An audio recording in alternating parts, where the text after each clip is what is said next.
Yo, yo, yo, it's Big Ant, man. We back. Another edition of Urban Politicians TV, UPTV. Make sure you stay on your pivot at all times, man. Had to come tap in with all my political partners, everybody in the chat.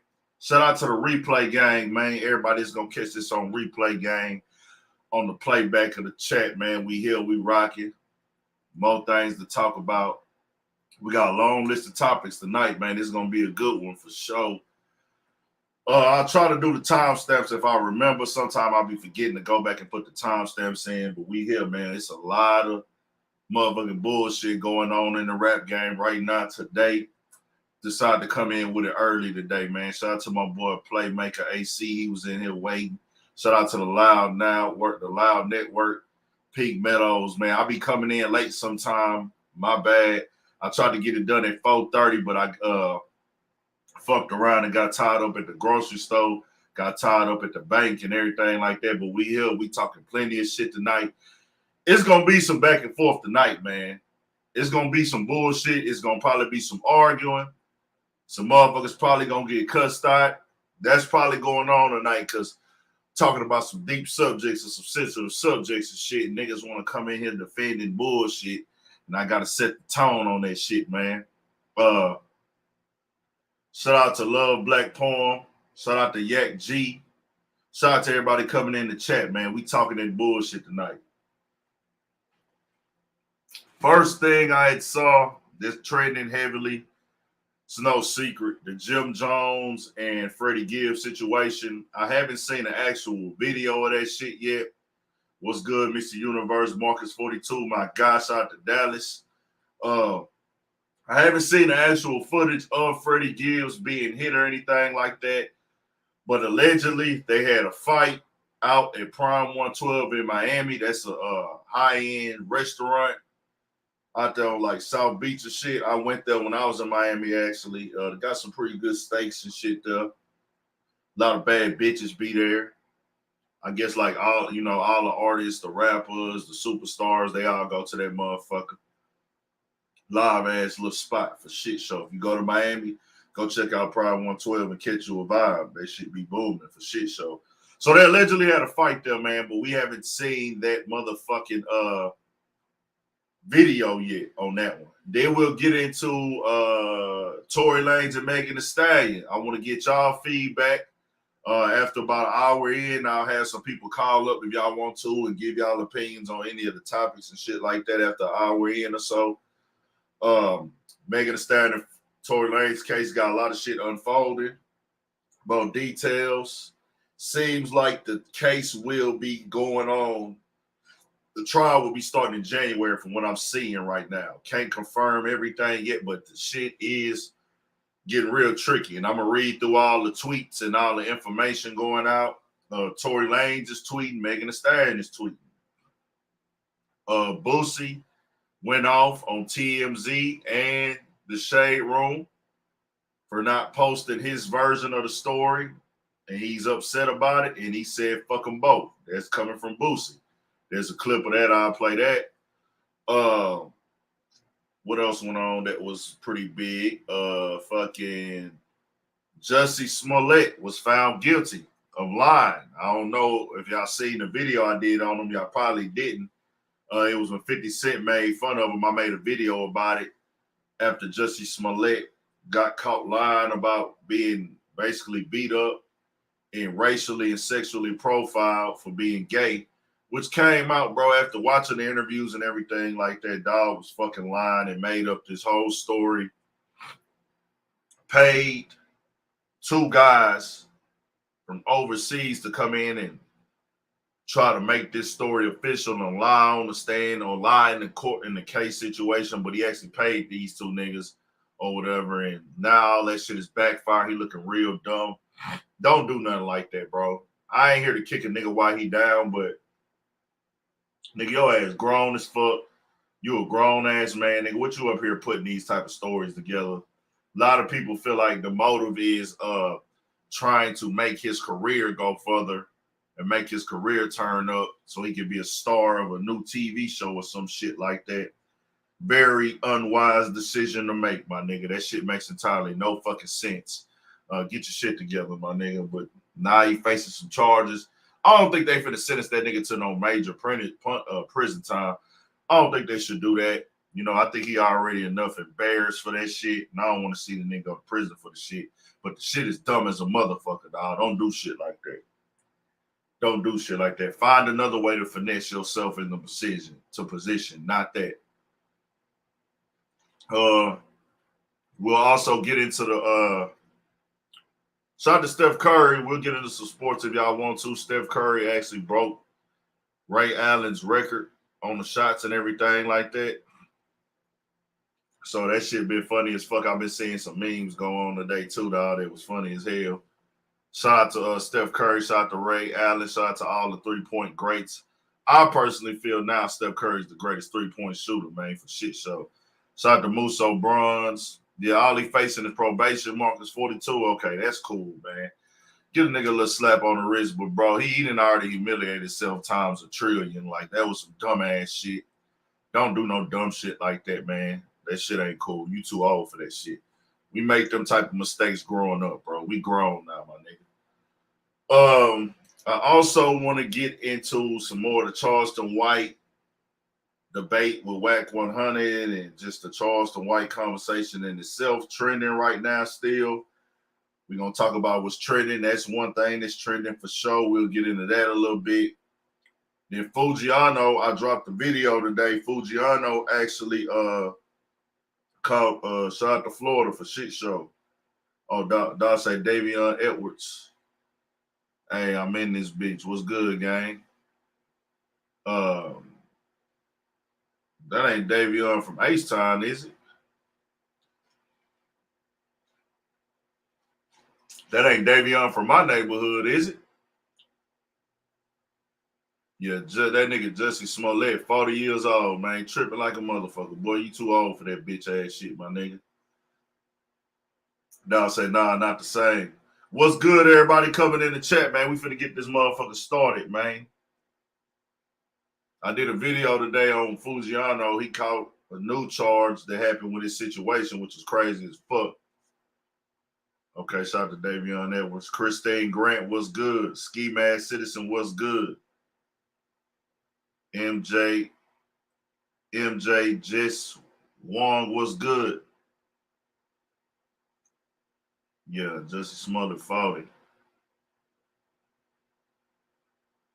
We here though, we rocking. Let's get to it, man. Jim Jones and motherfucking Freddie Gibbs. We'll start it right there. I haven't seen the video of that shit yet, and this is the thing with me, bro. I'm a nigga that prides myself in just moving in a certain way when I speak on shit. And it's not because I'm scared of artists. It's not because I'm worried what an artist will do to me or nothing like that, or if I'll burn a bridge. It's just I like to do my job. Not even my job. It's not a job. It's shit a lifestyle for me.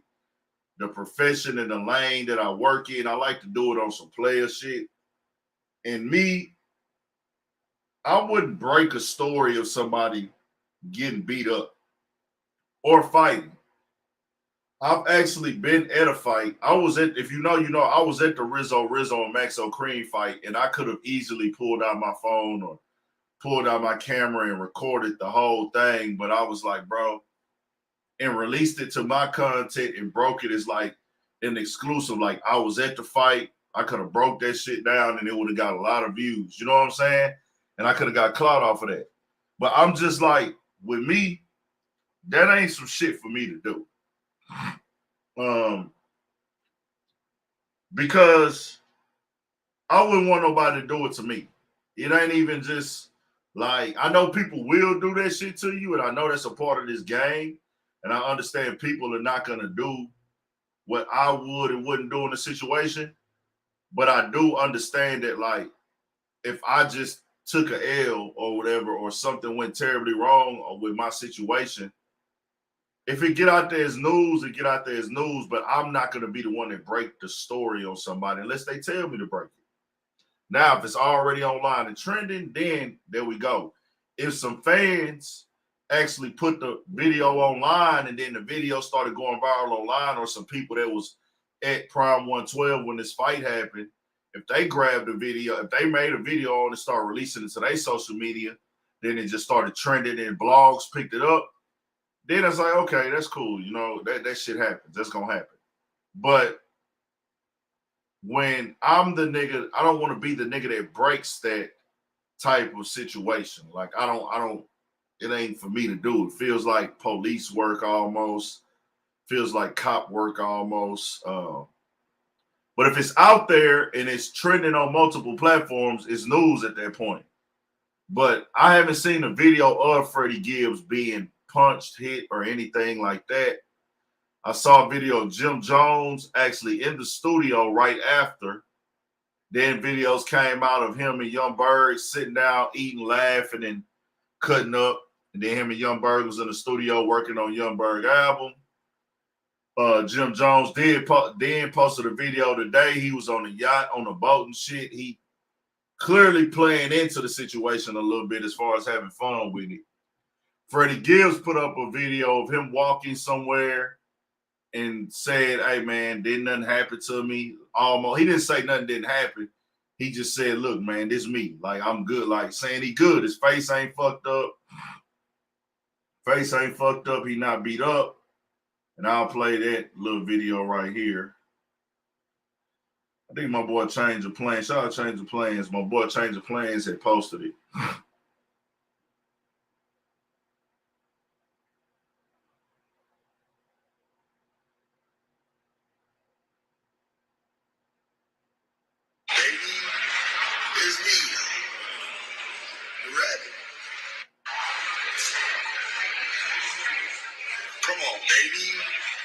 Freddie Gibbs posted this today.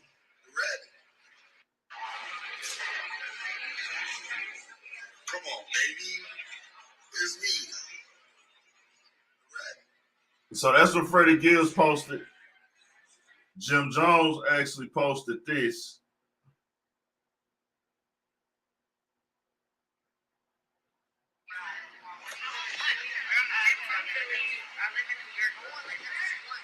This is Jim Jones.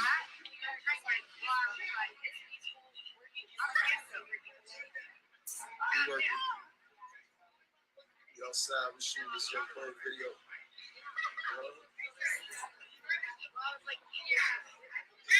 Water sports. So it seems as if, and this was also posted last night. I'm gonna cut the music off on that shit real quick. This is him and Young Berg in the studio, Hitmaker. I mean, this is him and Hitmaker in the studio last night. This was supposed to be after all this shit went down. So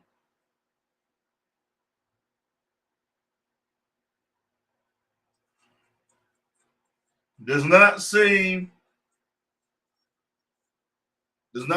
like they really playing into it and exposing nothing, you know what I'm saying? So that's that. Now, does that mean that the fight happened for sure? I don't know. I wasn't there. I ain't seen no video yet. Vlad actually broke this story. By breaking this story, I would think that Vlad would have a video. And if you're not going to release the video, I probably wouldn't break this story. But maybe he has a video on deck. You know what I'm saying? Maybe he has a video on deck. There is a video of like you hear some commotion in the background, but that ain't it. We're in a type of world now when you're going to put out content like this and this type of shit. Seeing is believing in this day and time, like my nigga B-Lo say. So you got to have a video. You got to have a video to like make it official. This right here is the discussion of the day, is the reason I'm speaking on it. But if I'm going to break a story, you have to have a visual for it. And I'm not saying he don't have a visual for it, but I wouldn't go to my platform and say these two rappers got in a fight and I'm got the exclusive by multiple sources. I'm not going to say I got the exclusive and I don't have a video for it. That's just me. So I've been seeing, with Freddie Gibbs, if you don't know the history with the Jim Jones situation, I actually remember where this shit stems from. And I seen other people speak on it now too. But I knew that I was following the rap game at that time super heavy. This was way before I even came up with a platform and started YouTubing or podcasting or anything. I do remember the times when Freddie Gibbs was calling out Jim Jones over the Vamp Life brand. Jim Jones was pushing the Vamp Life brand with the clothing, the mixtape type styles. I mean, lingo, the movement, Vamp Life, and he was throwing up VL and for his brand and everything else. So with the Vamp Life stuff, I remember Freddie Gibbs taking shots and saying shit and dissing, and Freddie Gibbs has dissed a lot of people in his shit in his career. Yeah, man, like my boy CW say, hit the like button too. If you ain't hit that like button yet, hit that like button.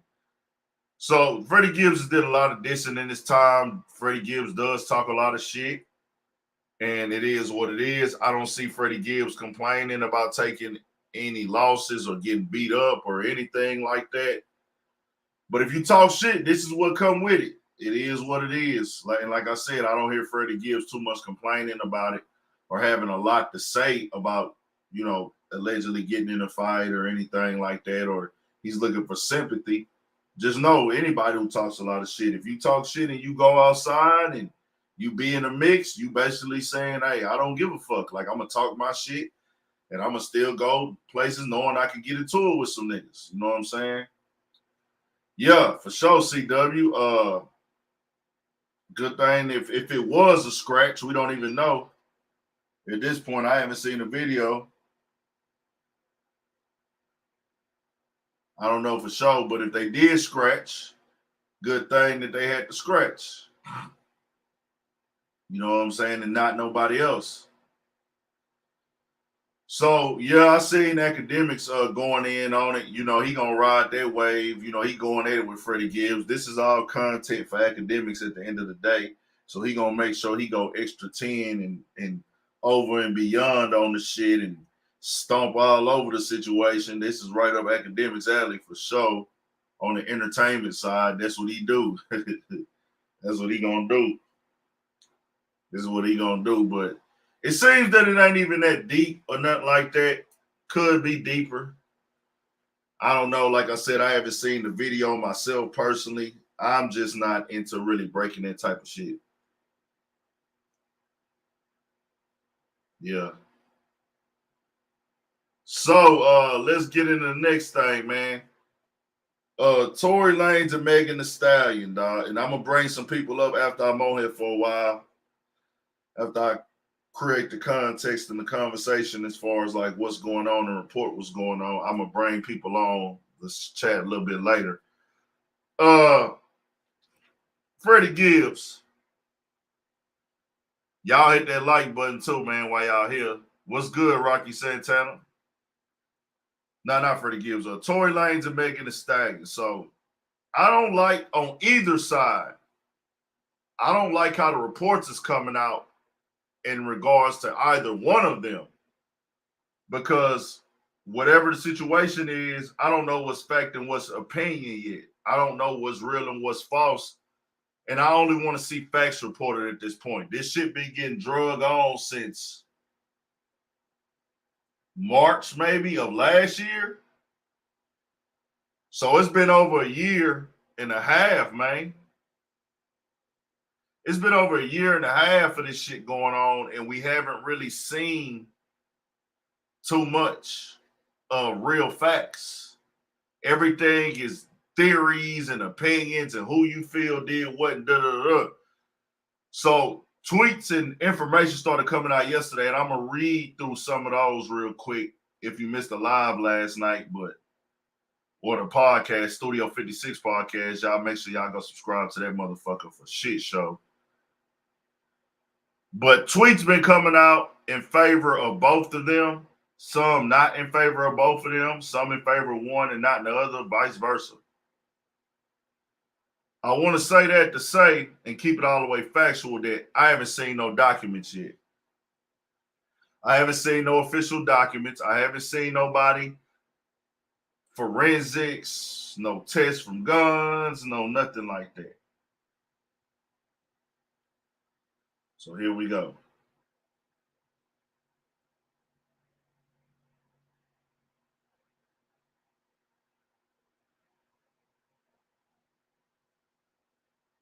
I'm gonna go to the first tweets. I think they was going at Tory Lanez. Okay, this was the first set of tweets. It says, we're outside the courtroom where Tory Lanez is set to have his preliminary hearing in his felony assault case alleging he shot Megan Thee Stallion in her feet after a party last year. Tory is here. This is a lady reporting outside of the concert. The first witness in the Tory Lanez prelim was LAPD officer Sandra Cabral. She responded to shots fired investigation. Says Megan was in a panic, frantic. Says firearm found under Lane's passenger seat was warm to the touch, suggesting the firearm had been used. That means that the cops get called to the scene, shots fired. Said the gun was under Tory Lanez's seat and was hot, meaning that somebody shot it. So the gun had been fired. That's that. That's what the cop testified. Then this comes out. An intoxicated Tory Lanez allegedly shouted, "Dance, bitch," before shooting at the feet of Megan Thee Stallion, according to testimony from the LAP detective, Ryan Stogner, who interviewed Megan Thee Stallion after the incident. Now, after the incident, if you interviewed her after the incident, what do you mean after? Right after, as in when we got to the fucking police station, you interviewed her, or did you wait? Did you wait? Did you wait till time later, or was she interviewed on the scene or right as she went to the doctor's office? Because they do that. They interview you when you get shot. They go to the hospital and they ask you. Now, I want to be very clear. They're saying that he interviewed her after. But from what reports said, they were claiming that what Megan Thee Stallion claimed she lied. Megan Thee Stallion was claiming that she lied and she wasn't shot. Y'all remember that? She said that she didn't say nothing because she was scared about the cops killing people. Matter of fact, I'll find that live for y'all real quick. I actually did a video on it. Y'all hold tight. I'm going to actually go find that Megan Thee Stallion live.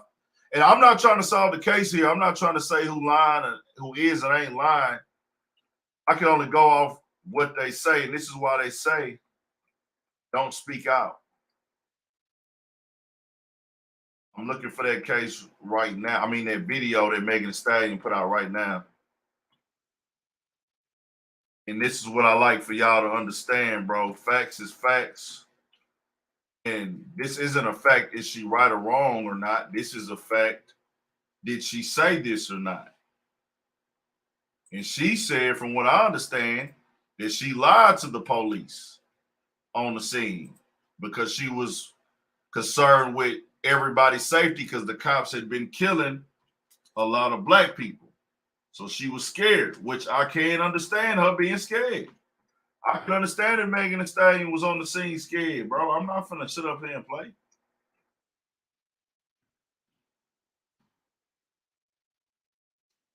Let me see something real quick.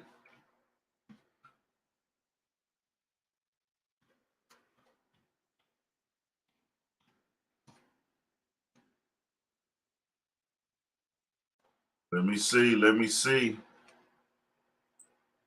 It's been so much shit going on with this shit. I'm finna bring the video up real quick.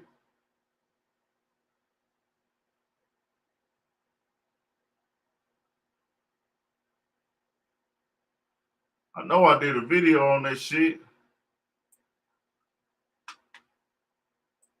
So in the beginning, it was reported that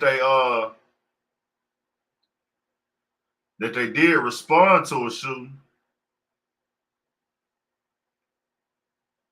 Hold on, that was the initial report. Well, I used to put up all type of videos. God damn, I need to really get some of these hoes down. I was making videos about anything at one point. Hold on, y'all. I'm finna find it. Give me just a second. I'm finna bring the video up. Man, what the fuck is my video?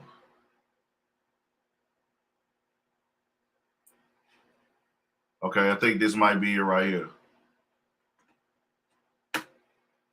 Oh, I'm gonna shut the screen, y'all. I found one video. I did so many videos on this shit, it's crazy. I'm finna find one right here though.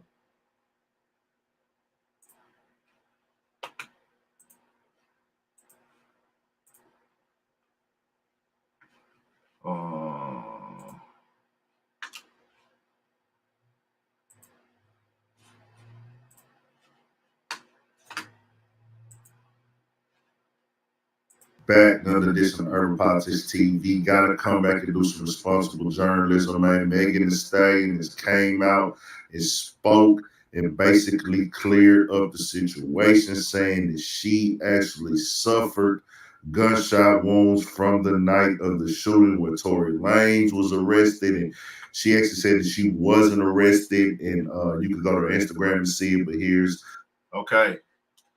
It says the narrative that is being reported about Sunday's morning news are inaccurate, and I'd like to set the record straight. On Sunday morning, I suffered gunshot wounds as a result of a crime that was committed against me and done with the intention of physically harm me. I was never arrested. The police officers drove me to the hospital where I underwent surgery to remove bullets. I'm incredibly grateful to be alive and that I'm expected to make a full recovery. But it was important for me to clarify the details about this traumatic night. I'm currently focused on recovery so I can return back to my life and back to making music as soon as possible. So she said they removed bullets from her feet. A lot of people are going to question that. A lot of people are going to question those bullets because she was out twerking and dancing. That's just what I'm hearing online, man. I ain't never been shot before, but from what I see, what's up, everybody coming in the chat, man? Appreciate y'all tapping in. I ain't never been shot before. I'm hearing if you get shot in your foot, though, you can't twerk and dance, and she was out twerking and dancing afterwards. So I don't know. Let's go. I'm going to play a little bit more of that, and I'm going to find some other videos of breaking this down from the beginning. The actual post that she made, you want to read it, pause it, you can do that also. But basically, like I said, man, you know, you got to let all the details come out. I made the initial report from the media, the reports that were circulating. Megan Thee Stallion has denied those claims of saying that, you know, basically her life was at risk. She was actually harmed and shot and everything like that. The initial reports were saying that her feet got cut up by the glass from the window. So this makes it even more crazy. It's going to be more details that come out from this, man. Bro, you never know what can happen. She's basically saying she's lucky to be here. She's thankful to be alive. This is a crazy situation, man. So she's saying it's a false narrative out right now. These are her words, not mine. We got to wait and see now till everything. All right. Let me find this other shit. That was just the write-up she did. She had a video where she went live and spoke on that shit.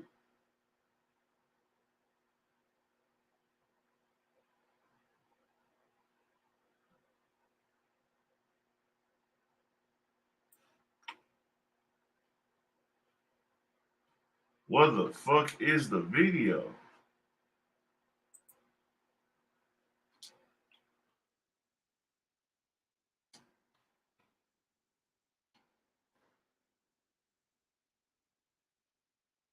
I actually have a video about this shit, bro, like where I remember her going live.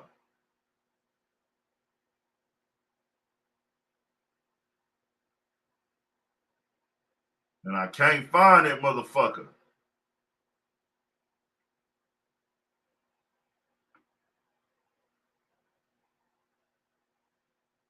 I did too many videos on this shit.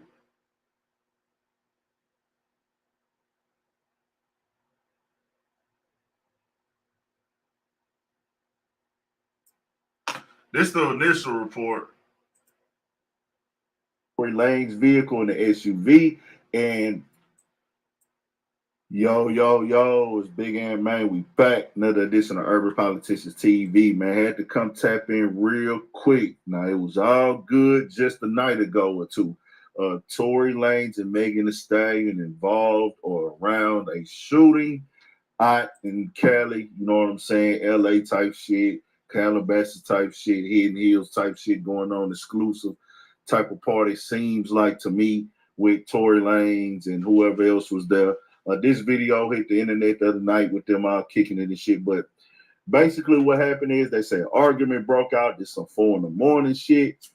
Somebody shot in the air. I guess to cool the argument down. Things like that do go on all the time at parties, if you've been around parties before. But when the police pulled up, they searched the vehicle that was believed or was Tory Lanez's vehicle in the SUV and found a gun. They said they found shell casings, and also Megan Thee Stallion had to go to the hospital saying that she had cuts on her feet from glass.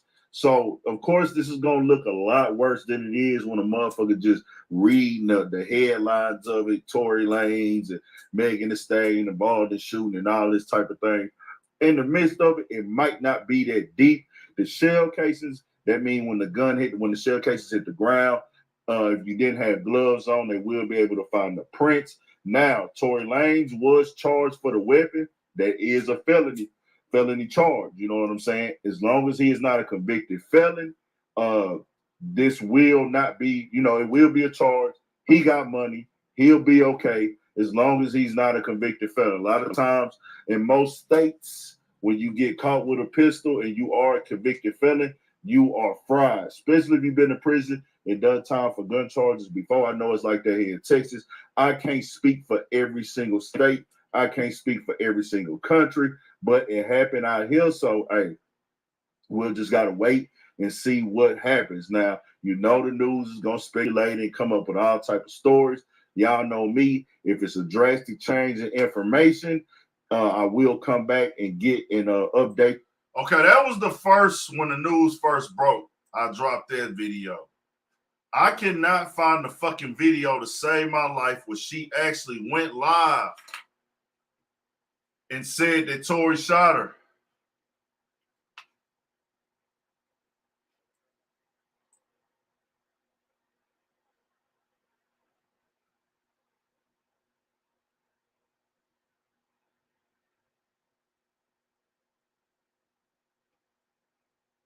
Because that really changed the dynamics, because it wasn't known at that time that Tory had shot her and shit.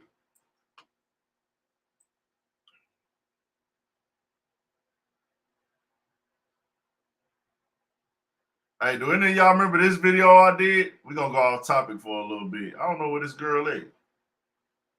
I remember I used to bring a lot of females on the channel.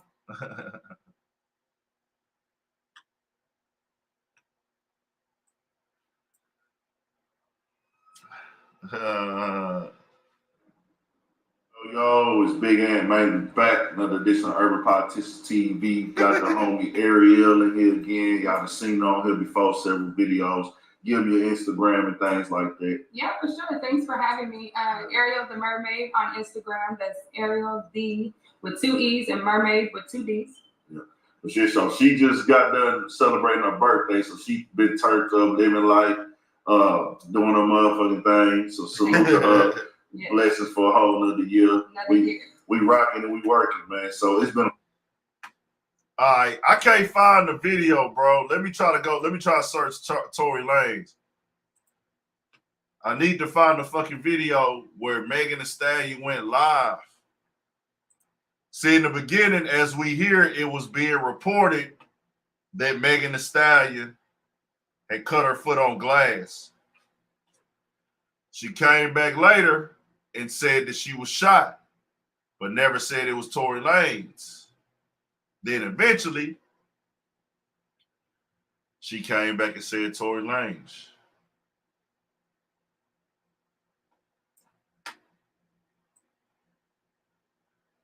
I'm about to go to somebody else's channel and find that. Hold on. We need that to sharpen up this discussion, dog. My bad, y'all.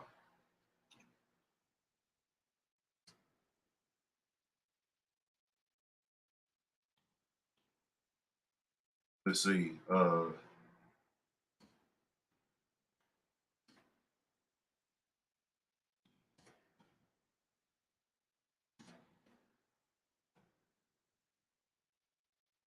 It's it right here.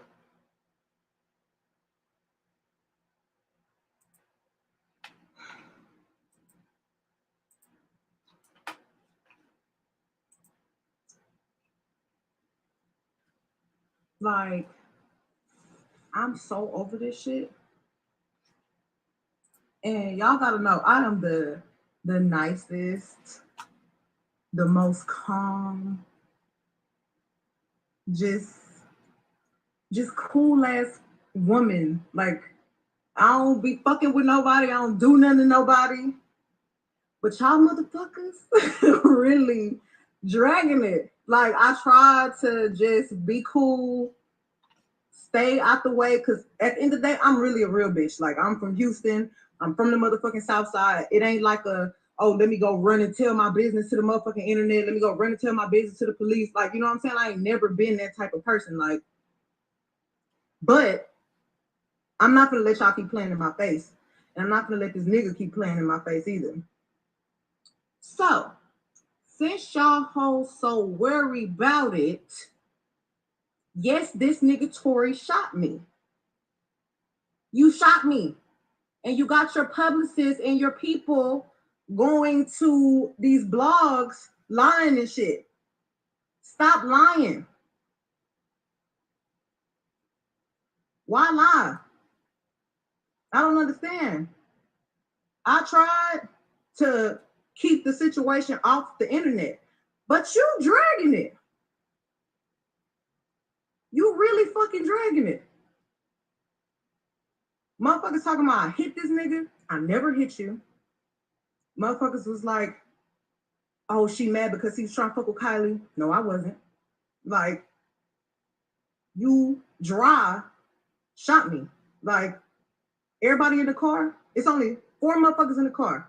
Me, you, my homegirl, and your security. Everybody in the car arguing. I'm in the front seat. This nigga in the back seat. I'll get out the car. I'm done arguing. I don't want to argue no more. I'll get out. I'm walking away. This nigga from out the back seat of the car started shooting me. You shot me. I ain't get cut by no glass, but let me tell you why they saying that. When the police, because the people in the neighborhood, there's a witness. When the police came, because the neighbors called the police, this did not happen at Kylie's house. This happened damn near back at the house I was staying at. I was just trying to get home. We was 5 minutes away from my spot. The police come. I'm scared. All this shit going on with the police is shooting motherfuckers for anything. The police was literally killing black people for no motherfucking reason. Soon as the police tell us all get out the motherfucking car, the police is really aggressive. You think I'm about to tell the police that we niggas, us black people, got a gun in the car? You want me to tell the laws that we got a gun in the car so they can shoot all of us up? Nigga, I'm scared. It's a fucking helicopter over us and some more shit. Why the fuck would I tell the laws somebody got a gun in this car and this nigga shot me? So I can get shot, you can get shot, she can get shot, he can get shot. I didn't tell the police what happened immediately right then because I didn't want to die. I don't want the police to shoot me because it's a nigga with a gun in the car. I'm leaking, I'm bleeding. Motherfucker, somebody, I'm lying, bitch. Did I pay a helicopter to come over me and record my feet leaking blood? No. How the fuck I'm gonna fake that? I didn't tell the police nothing because I didn't want us to get in no more trouble than what we was already about to get in.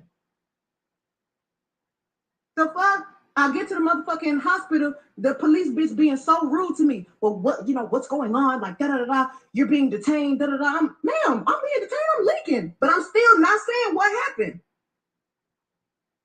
Shit crazy. The motherfucking doctor, the police finally let me go. I ain't go to jail. Them 3 motherfuckers went to jail. I get to the hospital. The doctors do x-rays on my feet. Oh, ma'am, you got bullets in your feet, got bullet fragments in your other foot. I'm thinking the doctors is the police, so I'm still trying not to tell them, like, no, I didn't know I got, you know what I'm saying? I'm scared. Like, I've never been shot before. I don't have to lie about that. Why would I lie? You want me to be a bad person so bad, and y'all motherfuckers want to believe the lie before you believe the truth. Stop trying to come on the internet acting like a black woman, a grown-ass black woman, really got any reason to be lying on another grown-ass black man when all the shit fucked up going on in the world right now. If you really want to tell the motherfucking truth, I tried to save this nigga. Even though he shot me, I tried to spare him. And y'all motherfuckers is not sparing me. That's crazy. That's fucked up. I go through so much shit on a daily basis anyway. Then I have to get on the motherfucking internet where I'm just trying to make my music, do my shit, pop my shit like the bitch I always been. And I'm trying to save niggas. And y'all on the internet talking about, oh, bitch, you ain't get shot. Oh, bitch, you this. Oh, free tour. That nigga not in jail. He not in jail because I didn't tell the laws what happened as soon as it happened. And I should have. I'm smart. I didn't have to spare that nigga. I don't have to spare nobody, but I did. And I'm done. Y'all asking where people at? Why ain't nobody saying nothing? Ask them why they not saying nothing. I haven't talked to the same people. Y'all worry about where they at. I don't lie. I don't lie. I don't have to lie. Ask that nigga why he not saying nothing. What the fuck he gonna get on here and say? Yeah, I shot her. Why? Tell him why you shot me. No reason. Stop fucking lying on me. Stop fucking acting like black women is the motherfucking problem. Stop acting like black women is aggressive when all they be doing is speaking the motherfucking facts and you motherfuckers can't handle it. Stop spreading lies. Stop getting on the internet acting like this shit your motherfucking diary. Stop lying on people. Truth motherfucking is, bitch, you shot me. You scared to come tell everybody that you fucking shot me, and you got your whole fucking team on the internet lying, trying to cover your motherfucking ass. And I'm tired of it. Stop doing that shit. Stop dragging me, and y'all motherfuckers don't even know what really motherfucking happened. Y'all niggas wasn't there. Y'all motherfuckers be so quick. Oh, but bitch, you a dry snitch. Oh, da-da-da. Who? You niggas talk more than bitches do. You niggas gonna tell on other people quicker than a bitch will. So don't ever play in my face like I'm wrong. Y'all niggas don't know no code. Y'all niggas don't know no loyalty. I don't even know where half you motherfuckers be from on the internet. Stop playing with me and don't play in my face no more. Okay? And that was that. So, what did y'all take from that, man? Let me know in the comments. Now, she did say at the hospital they told her she had bullet fragments in her foot. She said she told the police that Tory Lanez did not shoot her, that she wasn't shot, said that didn't happen. Now, stop. I want to be all the way clear and say this. By the back and forth, this is why I'm not choosing a side. This is why I stand in the middle, and I'm going to let all the facts come out, how they come out. Because other people were saying stories in the beginning that everybody was there, was high on drugs, and her back was turned. I was hearing the homegirl did it possibly. I was hearing maybe the gun went off. I don't know. She's saying that Tory shot her for no reason. And there's no excuse for him to even shoot in her direction. I don't give a fuck if he shot at the ground by her feet. If he did that shit, he out of line. If he did that, he out of line. That shit is uncalled for. But at the same time, I'm not going to pass judgment. I'm going to wait and see. The trial will be starting next month. Everybody have all the information that they want. Wayne Worlds LLC, and I would think I can agree with that. That's one thing I will say. This is definitely not a direct shot either way. You didn't directly, a motherfucker didn't directly, a bullet did not directly hit you in your foot. She did say it was bullet fragments.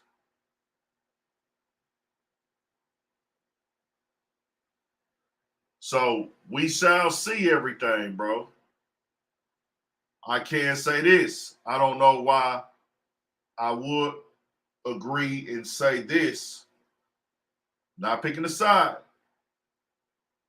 But something got to be terribly wrong if a nigga shoots you and you get back in the car with a nigga that just shot you in the foot. You get back in the car with a nigga that shot you in the foot, that's crazy. Because they were getting out of the car when the police pulled up.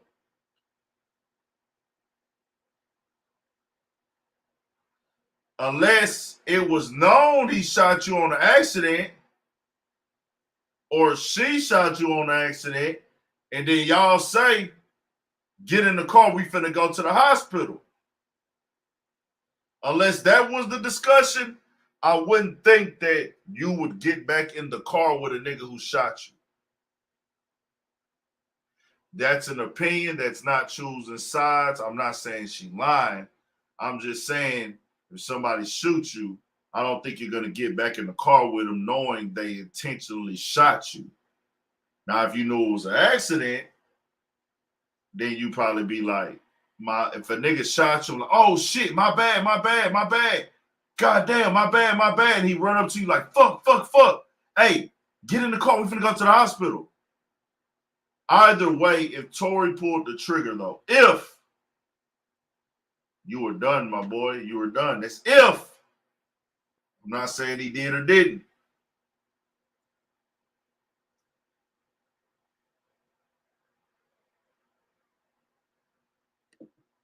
Not saying he did or didn't.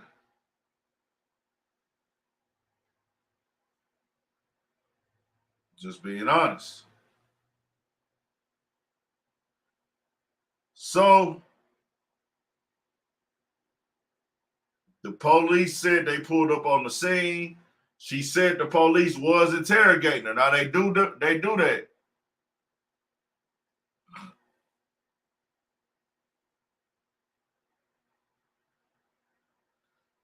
Give me a second, Lydia, and I'll let you get on.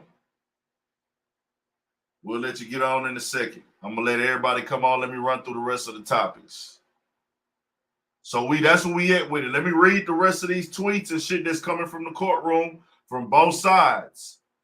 They playing a real dirty game, and that's what the lawyer's supposed to do. A lawyer is paid to do a job, nigga. You supposed to try to discredit, sway the public, all that shit. It say, Tory Lanez is ordered to trial. Judge Keith Borjan just said he finds probable cause to send Tory Lanez to trial, ordered him back January 13th. Holly suggested Tory later told police, I was just trying to protect my girl. She asked the Target Stoner if he knew about that statement, citing police body cam footage. Holly said the other women in the car, Megan's former assistant friend, who had a romantic interest in Tory, became jealous and claimed Megan backdoored her.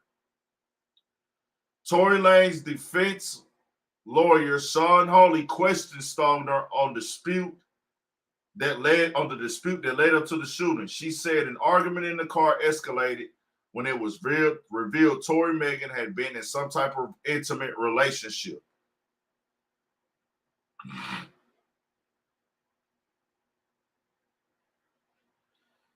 It says, also one interesting exchange as an LAPD detective testified about an apologetic jail phone call Lanez made to one of Meg's friends. The rapper had enough. How about you tell me? This is what Tory Lanez is saying. How about you tell me what I was apologizing for, bro? That don't make no sense, he yelled at the investigator. Both Lanez and his attorney declined to comment. The next hearing is January 13th and a preview of a possible defense during today's prelim. Peterson's attorney seemed to be hinting to that another person in the car, a friend of Megan Thee Stallion, may have actually pulled the trigger.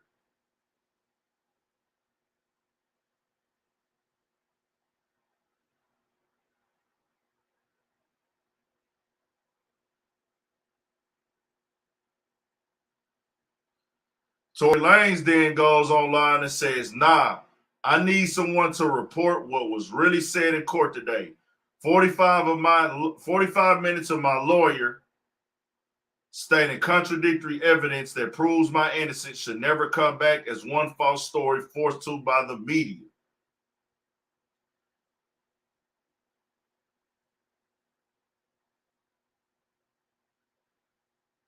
Megan Thee Stallion has responded to that. Let me find it.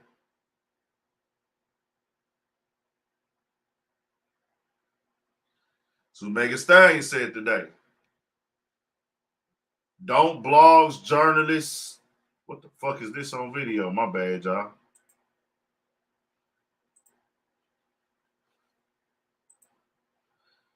Megan Thee Stallion came back to Twitter today and said, don't blogs, journalists have to have accurate, credible sources before going with the story? Or is it just like a new, I get paid to post this, or heard about this, or I heard out from my homegirl type policy these days?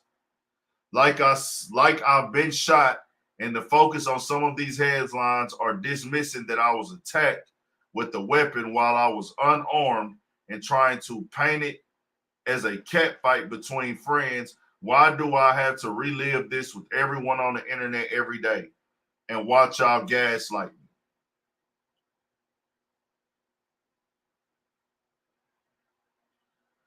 The facts should come out, y'all, but this is where we at. We shall see what happens, so we'll get to it. January 13th.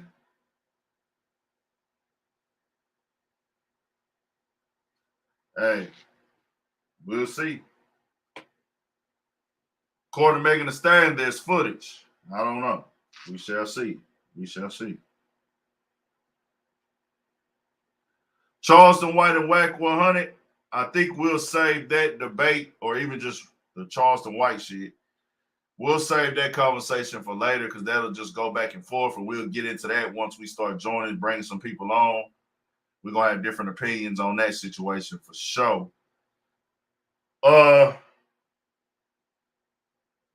This shit's crazy, bro. Boosie. I'm going to play the audio of Boosie going off on the Shade Room and TMZ.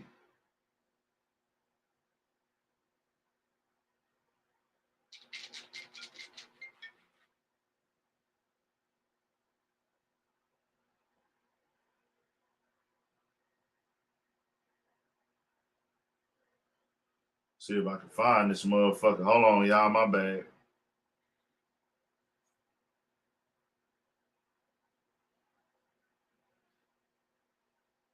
Where the fuck did I see that at today? Hold on. I'm going to find it.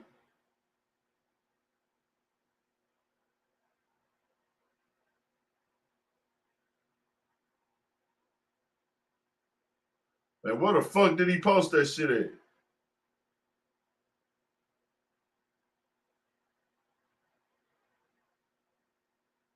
Give me just a second.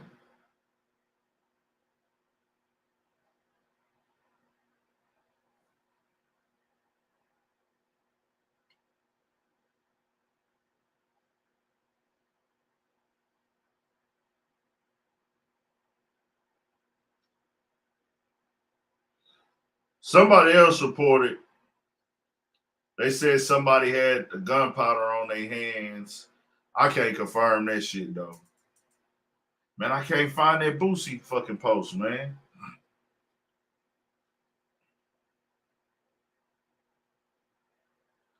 Boosie say he's suing No, he didn't say soon. He said fuck TMZ, and he said this is what he said. He said fuck TMZ, and then he said fuck Shade Room for not posting the video or the picture of him showing of his side of the story. Saying he tried to tell them to post the other side too, not just post the story one-sided.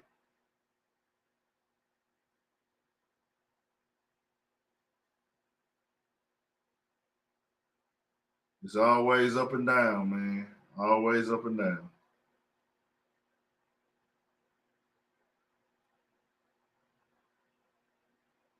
Always up and motherfucking down.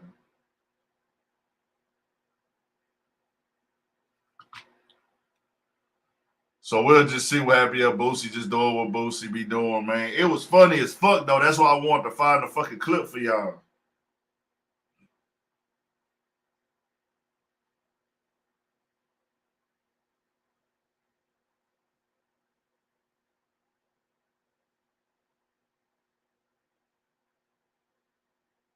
I've been sending TMZ my videos off my page and my pics all morning. They refuse to post them. You know, these sites said, only for negative. Shade Room post my shit, try to put their tag over and cover up the gun. Put a fucking arrow pointing at me, but not an arrow pointing at the gun. Do not post, they did not post the videos off my page. Only post me acting erratic. You know what I'm saying? So this how we gonna do it. Fuck Shade Room. Don't post me on y'all site, bitches. Straight up. Fuck y'all.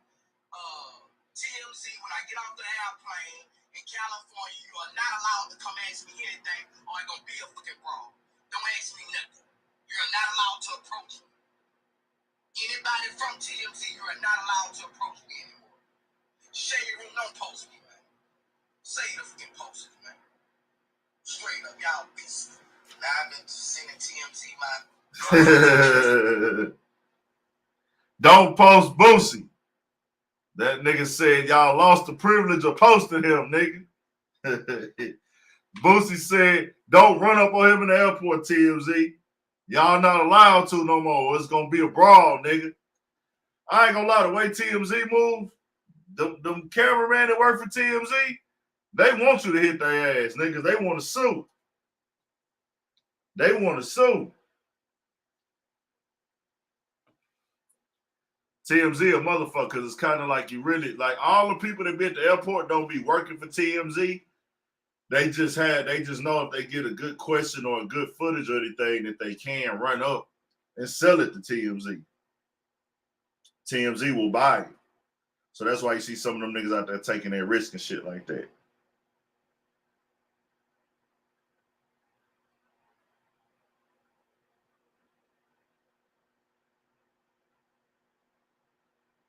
What's up with everybody tapping in, man?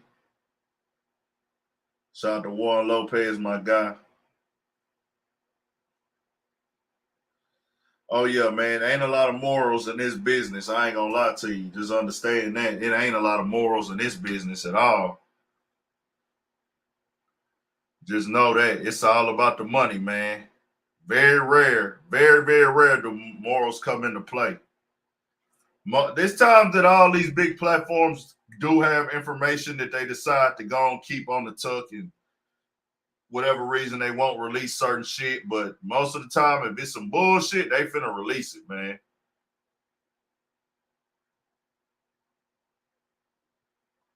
Dog say hit the like button, wipe your feet before stepping in the house, for sure.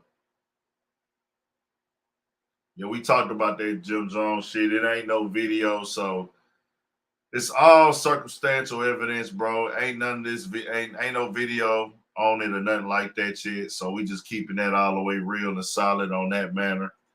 And then one more thing, Fujiano in a tough situation. I'm gonna play the little clip of that. A Fujiano situation. I actually got a full video on it if you want to check that out on the channel. Charleston White popping up in the nigga algorithm, probably because his name in the title already and shit. Play a little bit of that shit from Fujiano situation. If you ain't familiar with Fujiano, y'all know he had a crazy year earlier this year, turned all the way up, and now dog is prison. It seemed like, man, well, last year too. Last year all the way into this year.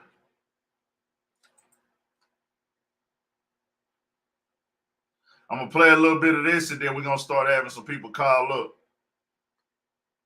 Right, Diane. One person has been arrested and charged with 2 counts of murder and 7 counts of attempted murder. 3 other people still remain persons of interest, and Sheriff Lewis told us that it all started with a scuffle. Investigators say there was a physical confrontation at the stage inside the club. Deputies responded when they saw a large commotion outside. They say 12 rounds were fired, striking 10 people. Oh, I ain't even got a plan. I'm tripping. My bad, y'all. People presented guns. Y'all can't hear that shit, huh? And taken into custody yesterday in Georgia. Investigators say he shot from the stage. They also say he's a known gang member and has a criminal history. Of course, like I mentioned, they're still looking for one person. That's right, Diane. One person has been arrested and charged with 2 counts of murder and 7 counts of attempted murder. 3 other people still remain persons of interest, and Sheriff Lewis told us that it all started with a scuffle. Investigators say there was a physical confrontation at the stage inside the club. Deputies responded when they saw a large commotion outside. They say 12 rounds were fired, striking 10 people. Investigators say there were at least 2 shooters, although multiple people presented guns. Jarquez Cooper was arrested and taken into custody yesterday in Georgia. Investigators say he shot from the stage. They also say he's a known gang member and has a criminal history. Of course, like I mentioned, they're still looking for 3 persons of interest. Investigators say the incident does look gang-related, and the guns were brought in through the back door where the performer and his entourage entered, making them believe the persons of interest are tied to the performer and possibly a part of his entourage. I really don't do the internet thing, you feel me? But y'all out here trying to bash me, like, I'm just sad kill myself. I just killed him good. For one. I talked to my baby dad. He called me. We got a good understanding. Feel what I'm saying? There was no hiding. Feel me? I did not leave. This was right after the shooting. I talked to everybody that I needed to talk to. Stop bashing me, making me seem like I'm just out here shooting people. You feel me? Like, you know what I'm saying? You gotta see videos, so what happened, but you know what I'm saying? That shit ain't my fault. I don't promote violence. Rapper has been indicted on federal gun charges in relation to the deadly 2020 shooting at Lavish Lounge. This is what dropped today. Let's check in now with 7 News' Henry Coburn. This came out today. Charges and the warrants, and tells us now more from live from Greenville. Henry. Sabila Kwame Brown, more commonly known by his stage name as Fujiano, has not been charged with firing his weapon during the shooting here at Lavish Lounge in 2020, but he was extradited to Greenville in the past week to face federal weapons charges for having a gun in the first place. According to court records unsealed Monday, Brown is a convicted felon and was carrying a Glock handgun the night of the shooting. A grand jury formally charged him last week on 2 separate weapons charges. Before that could happen, though, the rapper had to be extradited from Georgia, where he was imprisoned on other charges. 7 News has been closely following this case since the shooting happened on July 5th of last year. 10 people were shot at Lavish Lounge, 2 of whom died. Authorities arrested a separate man, Jarquez Kazavian Cooper, days after the shooting and charged him with murder. Yo, it's Big Ant, man. Back another edition of Urban Politics. So, that's an unfortunate situation. I don't know, and it's confusing to me, and that's what I said in the video. If he didn't get arrested with a gun on the scene, because this happened July the 5th last summer, condolences, and God bless the families and the souls of, the people that lost their life, man. It was a 23-year-old woman with 2 kids. She was shot and killed in the club that night, and a 51-year-old security guard, he was shot and killed in the club that night. That's unfortunate, bro. We got to do better on that type of shit and having shootouts in clubs and hit innocent people that got nothing to do with no type of problems or nothing. That shit ain't smooth. That shit ain't cool at all, man. We got to switch that energy up, most definitely.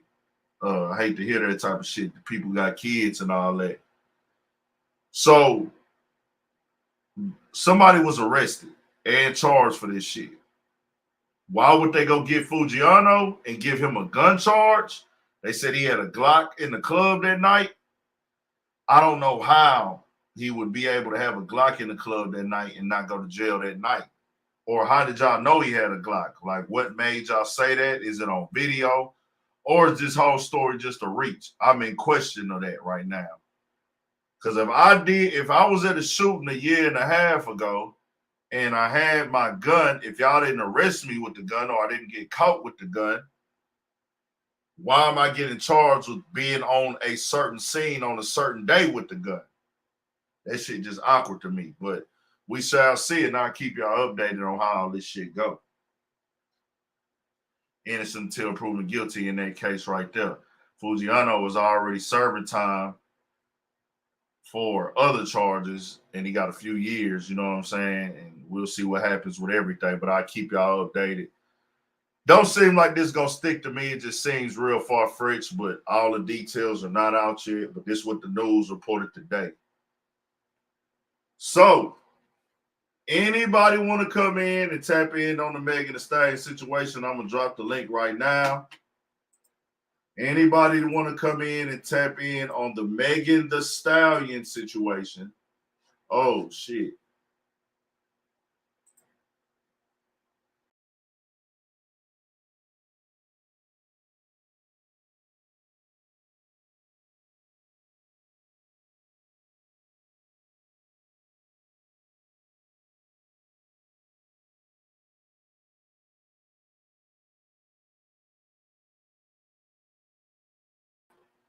My bad.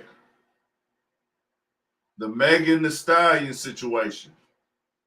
I'm going to drop a link.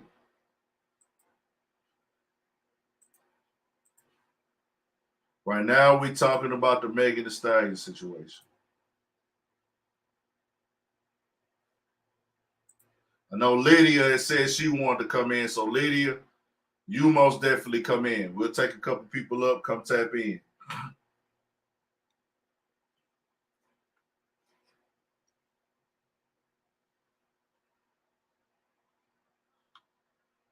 If you don't want to cut your camera on, let me see you backstage first. I will see you once you join up backstage, and then I'll tell you to cut your camera off. But let me make sure you're real first.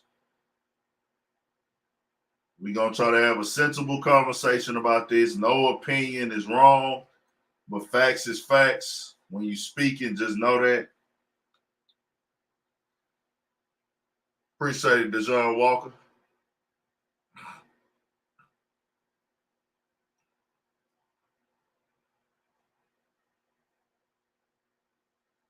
Like I said, man, I didn't choose sides in this. I've seen a lot of people have chosen sides already. As a media platform, I can't choose a side because I wouldn't be doing. I feel like for me to, I could say what I, feel everything like that, but it just wouldn't be professional of me to get on my platform and pick a side. It just wouldn't be professional of me. That's why I just be kind of chilled out on that shit.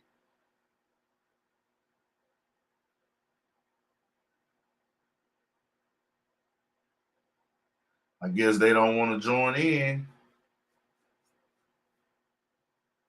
Colin Breezy, what's good? Johnson Music Group, what's good? I guess y'all ain't trying to join in, so like I say, man, I ain't really choosing no side in that shit, bro. To each his own with that. Do what y'all do. Feel how y'all feel. We'll see everything play out in court. I'm pretty sure they gonna update us day by motherfucking day. Oh, shit, she had to download Chrome. Okay. We waiting on you then, Lydia. We waiting on you. Somebody keep asking. I seen somebody say something about Mob Radio earlier. I don't know who really is Mob Radio. Shout out to them, though. Don't really know who Mob Radio is. Shout out to KT. I'll say you underrated. Nah, I'm not really underrated, man. Nigga just got to put his time in, pay his dues, man. We ain't rushing nothing. Take our time with this shit. It's a grind. It's a process, man. I want the longevity to stick. I want this shit to be a lifestyle. I don't want to just be a YouTube channel. I don't want to just be a personality, YouTube personality or media personality. I want to be a whole brain. So it take time. You feel me? It's all love, though.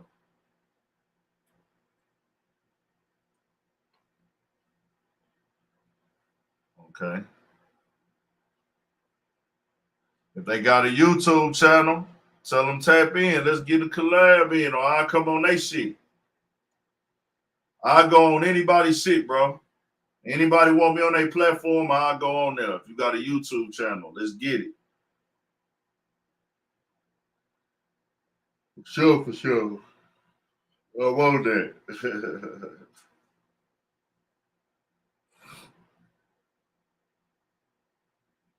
Let me drop another link for Lydia. I don't know what she got going on. Come on, now.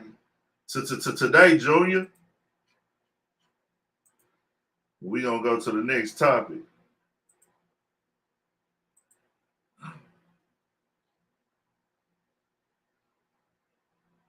I figure I do about 2 hours a day, man. Maybe 2.5, maybe 3. Who knows?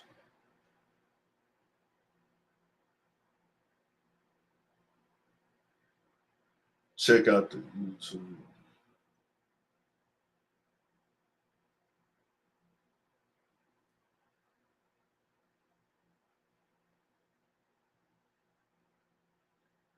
Hey, I also want to speak on that Charleston White shit because there's been some confusion with my stance on Charleston White, bro.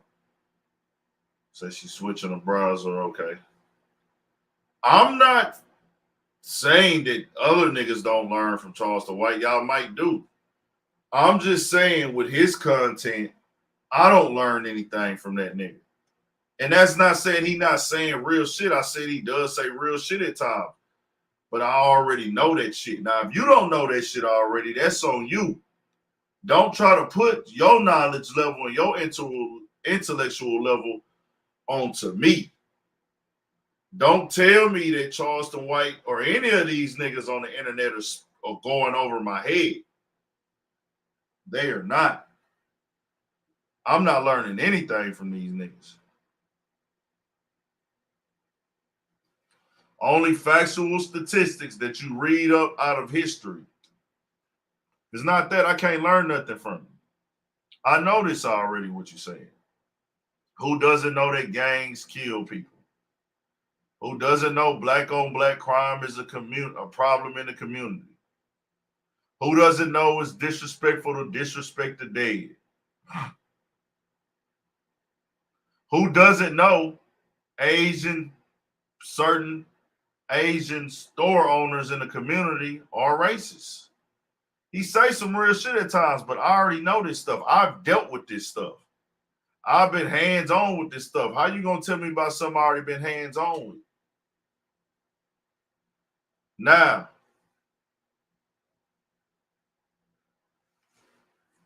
is he entertaining? Facts. Charleston White can be entertaining at times. Can he be funny at times? Yes. That's a fact. Nigga not denying none of that, but don't try to put, don't try to put it on to me like he's just teaching me something and I'm missing his message. Nigga, no, y'all think that y'all hearing something that y'all never heard before, nigga. My tea lady used to have talks with me growing up.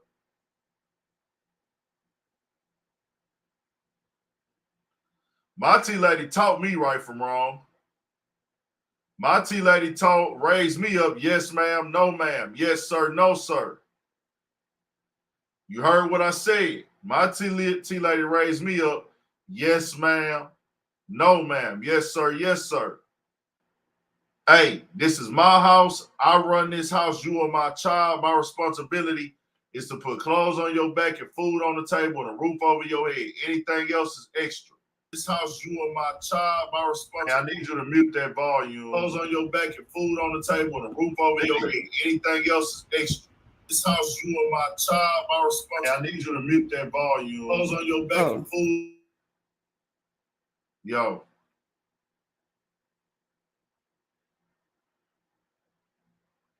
Hello? Just the YouTube link. Allow Lydia, just take out the YouTube link. Yeah, hold up. Hello? Just the YouTube link. Allow Lydia, just take out the YouTube link.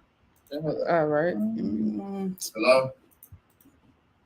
Just the YouTube link. Allow Lydia, just take out the YouTube link. Yeah, all right. Hold up. Hello? Hold up. Let me mute it. Hold I'll redrop the link for you again. All you gotta do is either mute or X out the YouTube link.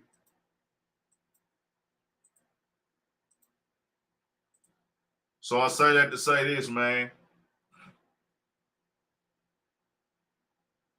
And a lot of people keep telling me about the fucking, come on. Yo. Is it good now?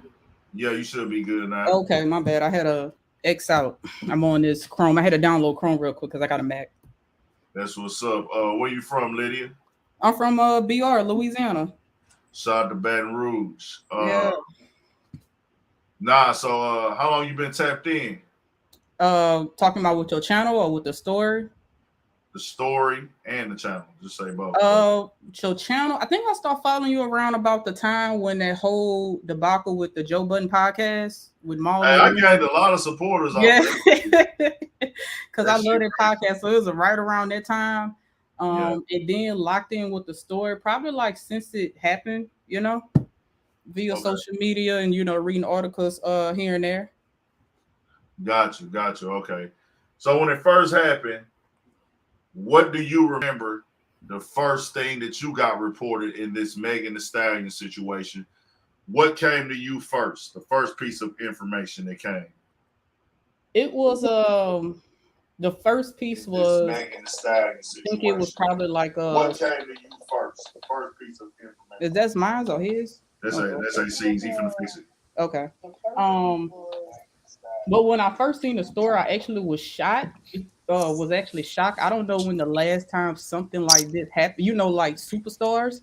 I mean, they are very, especially Megan Thee Stallion is like a very superstar. Then you have Tory Lanez, of course, doing his thing, very talented. No one can deny that. So it's kind of like, it was more like what the fuck type of thing, like, with the shooting. My whole take on it is like, well, I'm gonna say the facts before I say my opinion. So we all know that she's been shot, the bullet fragments, and I'm only saying it because I remember when it happened, someone actually released her medical documentations via social media, somebody from the hospital, and they and took it down due to HIPAA laws, where it says she had an injury from a gunshot. I think it was like ricochets. I don't think, like you said, like if somebody actually shoots you in the foot, I mean, that's the part of your body that has the most bones. So it looked like somebody shot at her, and it, the ricochets, the fragments probably went inside her foot, which caused some damage. And also they did state it, that's in the police report, that the gun was hot.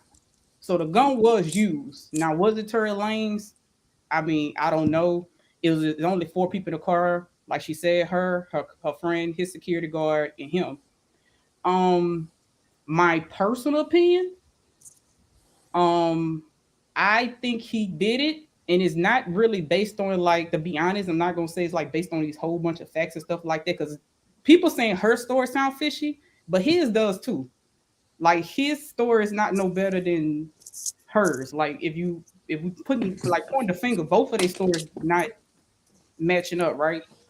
The only reason I think that just my opinion, that he would do it due to, I'm looking at it, who has the most to lose in this situation.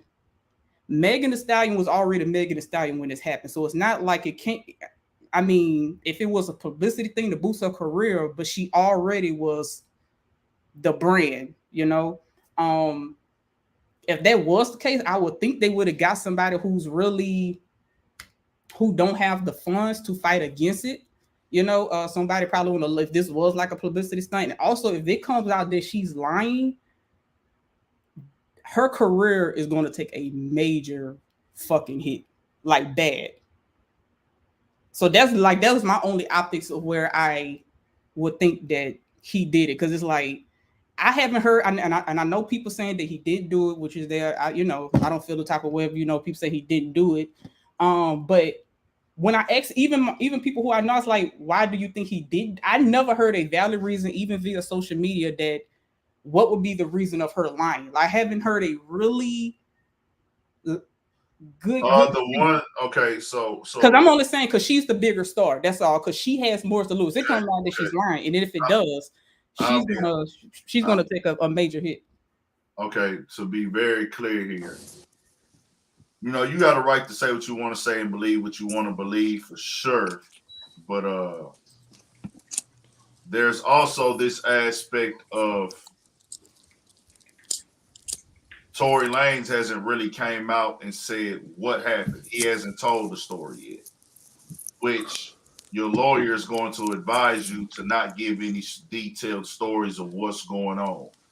Tory Lanez made music about the situation, took some disses at people, kind of alluded to the fact that they were fucking around, but he threw some jabs out there like, how can she say I shot her and her back was turned, things of that nature, but he has never actually told the story. Right. And to be very clear, you saying who got more to lose, Tory Lanez is a very established music artist. 100% established. Yeah. He got a lot. Look, I would debate that Playboy mixtape he dropped was probably the best R&B album in the past 5 to 8 years. Tory Lanez. Whether the album was good or not, that doesn't change his status in the game. He has plenty of lose, and no nigga fuck having shit to lose. No nigga trying to go to jail at the top and height of their career as an artist. His career gets bigger and bigger every year. He not trying to go to jail or nothing like that. So the thing was, there's only one thing. You have a point. What would be her reason for lying? I get that. I understand that too. And that's why I have decided to not choose a side, because we can't see no clear-cut evidence. And there's nothing that stamps in. It's all the way theories. The only other thing that I can say that was a rumor that could be possible, they said that everybody was drunk and fucked up. So by them being drunk and fucked up, she might have not seen who shot her if she was shot. They said Tory Lanez, and like I would think, and I'm pretty sure like most people would think, and AC is from LA, he knows if you accused of shooting somebody, they're gonna test your hands for gunpowder. That's the first thing they're gonna do is put some brown paper bags on your shit. It's a thing called GSR. Gun residue. That's you know true. What that is, Lydia? Yes, I own plenty of guns, so I'm very aware. The thing about the gun residue that they did, and I don't know if y'all read this because this is actually facts, but they didn't release it in court because it's in a trial. They said they did take gun residue of everyone in the car, but in the court case, it's under they're not allowed to release that information, and you could go look that up. I mean, that's in the documents. So they did take, but they didn't never said who.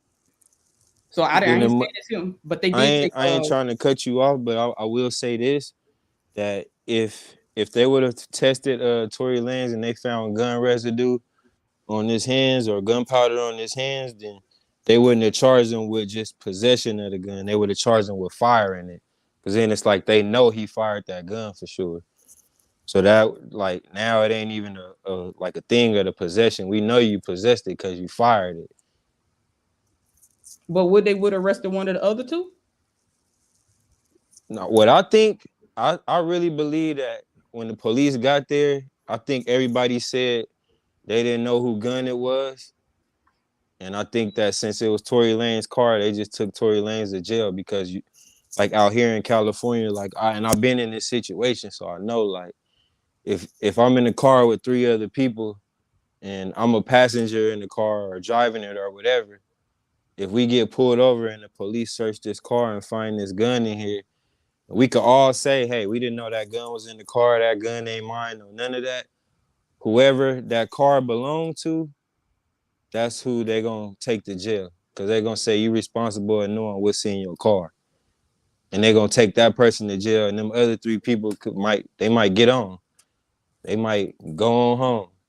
But whoever car that is, and since nobody fessed up and said, hey, this is my gun, we can't charge all of y'all for this gun. So since y'all want to play it like that, this is how they play it. Like, I've been in that situation. Right. The gun was registered to the security guard though, wasn't it? Then that's who should have went to jail then. I think. If the gun and it was the other dude was his security, and I'm sure he had his security with him with that gun. Like, nigga, I'm not gonna have security and then I'm gonna go to jail for a gun. Like, that's my security job, basically. Like, that's what you're here for. You're here to legally be able to possess this gun. And so, but also, if it's like that, I'm also looking at it if it was like no doubt, it wouldn't even got the trial. What you mean, no doubt? Like, no doubt in what?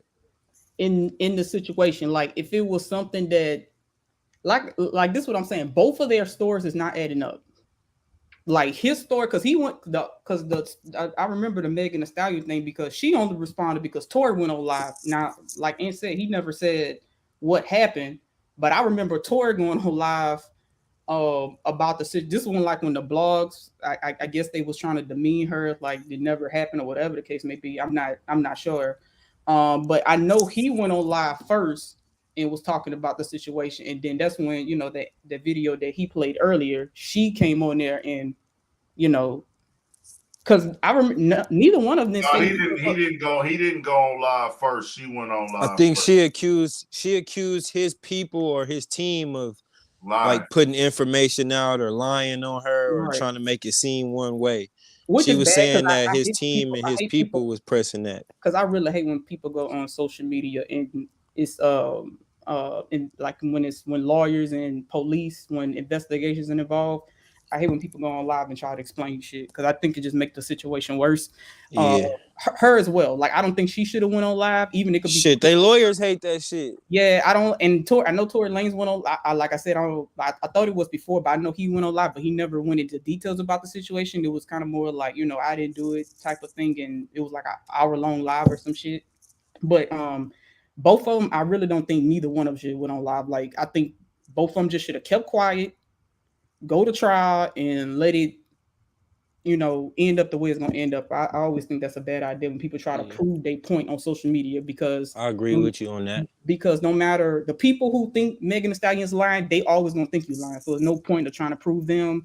And the people who think, you know, Tory Lanez did it, they stuck with it. So him going on live and saying his piece or whatever, it's like you're not going to change, especially in the social media where you ain't gonna change nobody's mind of how they feel about the person, because people you know, has a personal attachment to it. So no, it didn't help neither one of them. Yeah, sure. it ain't. It's so it's not going to help either one.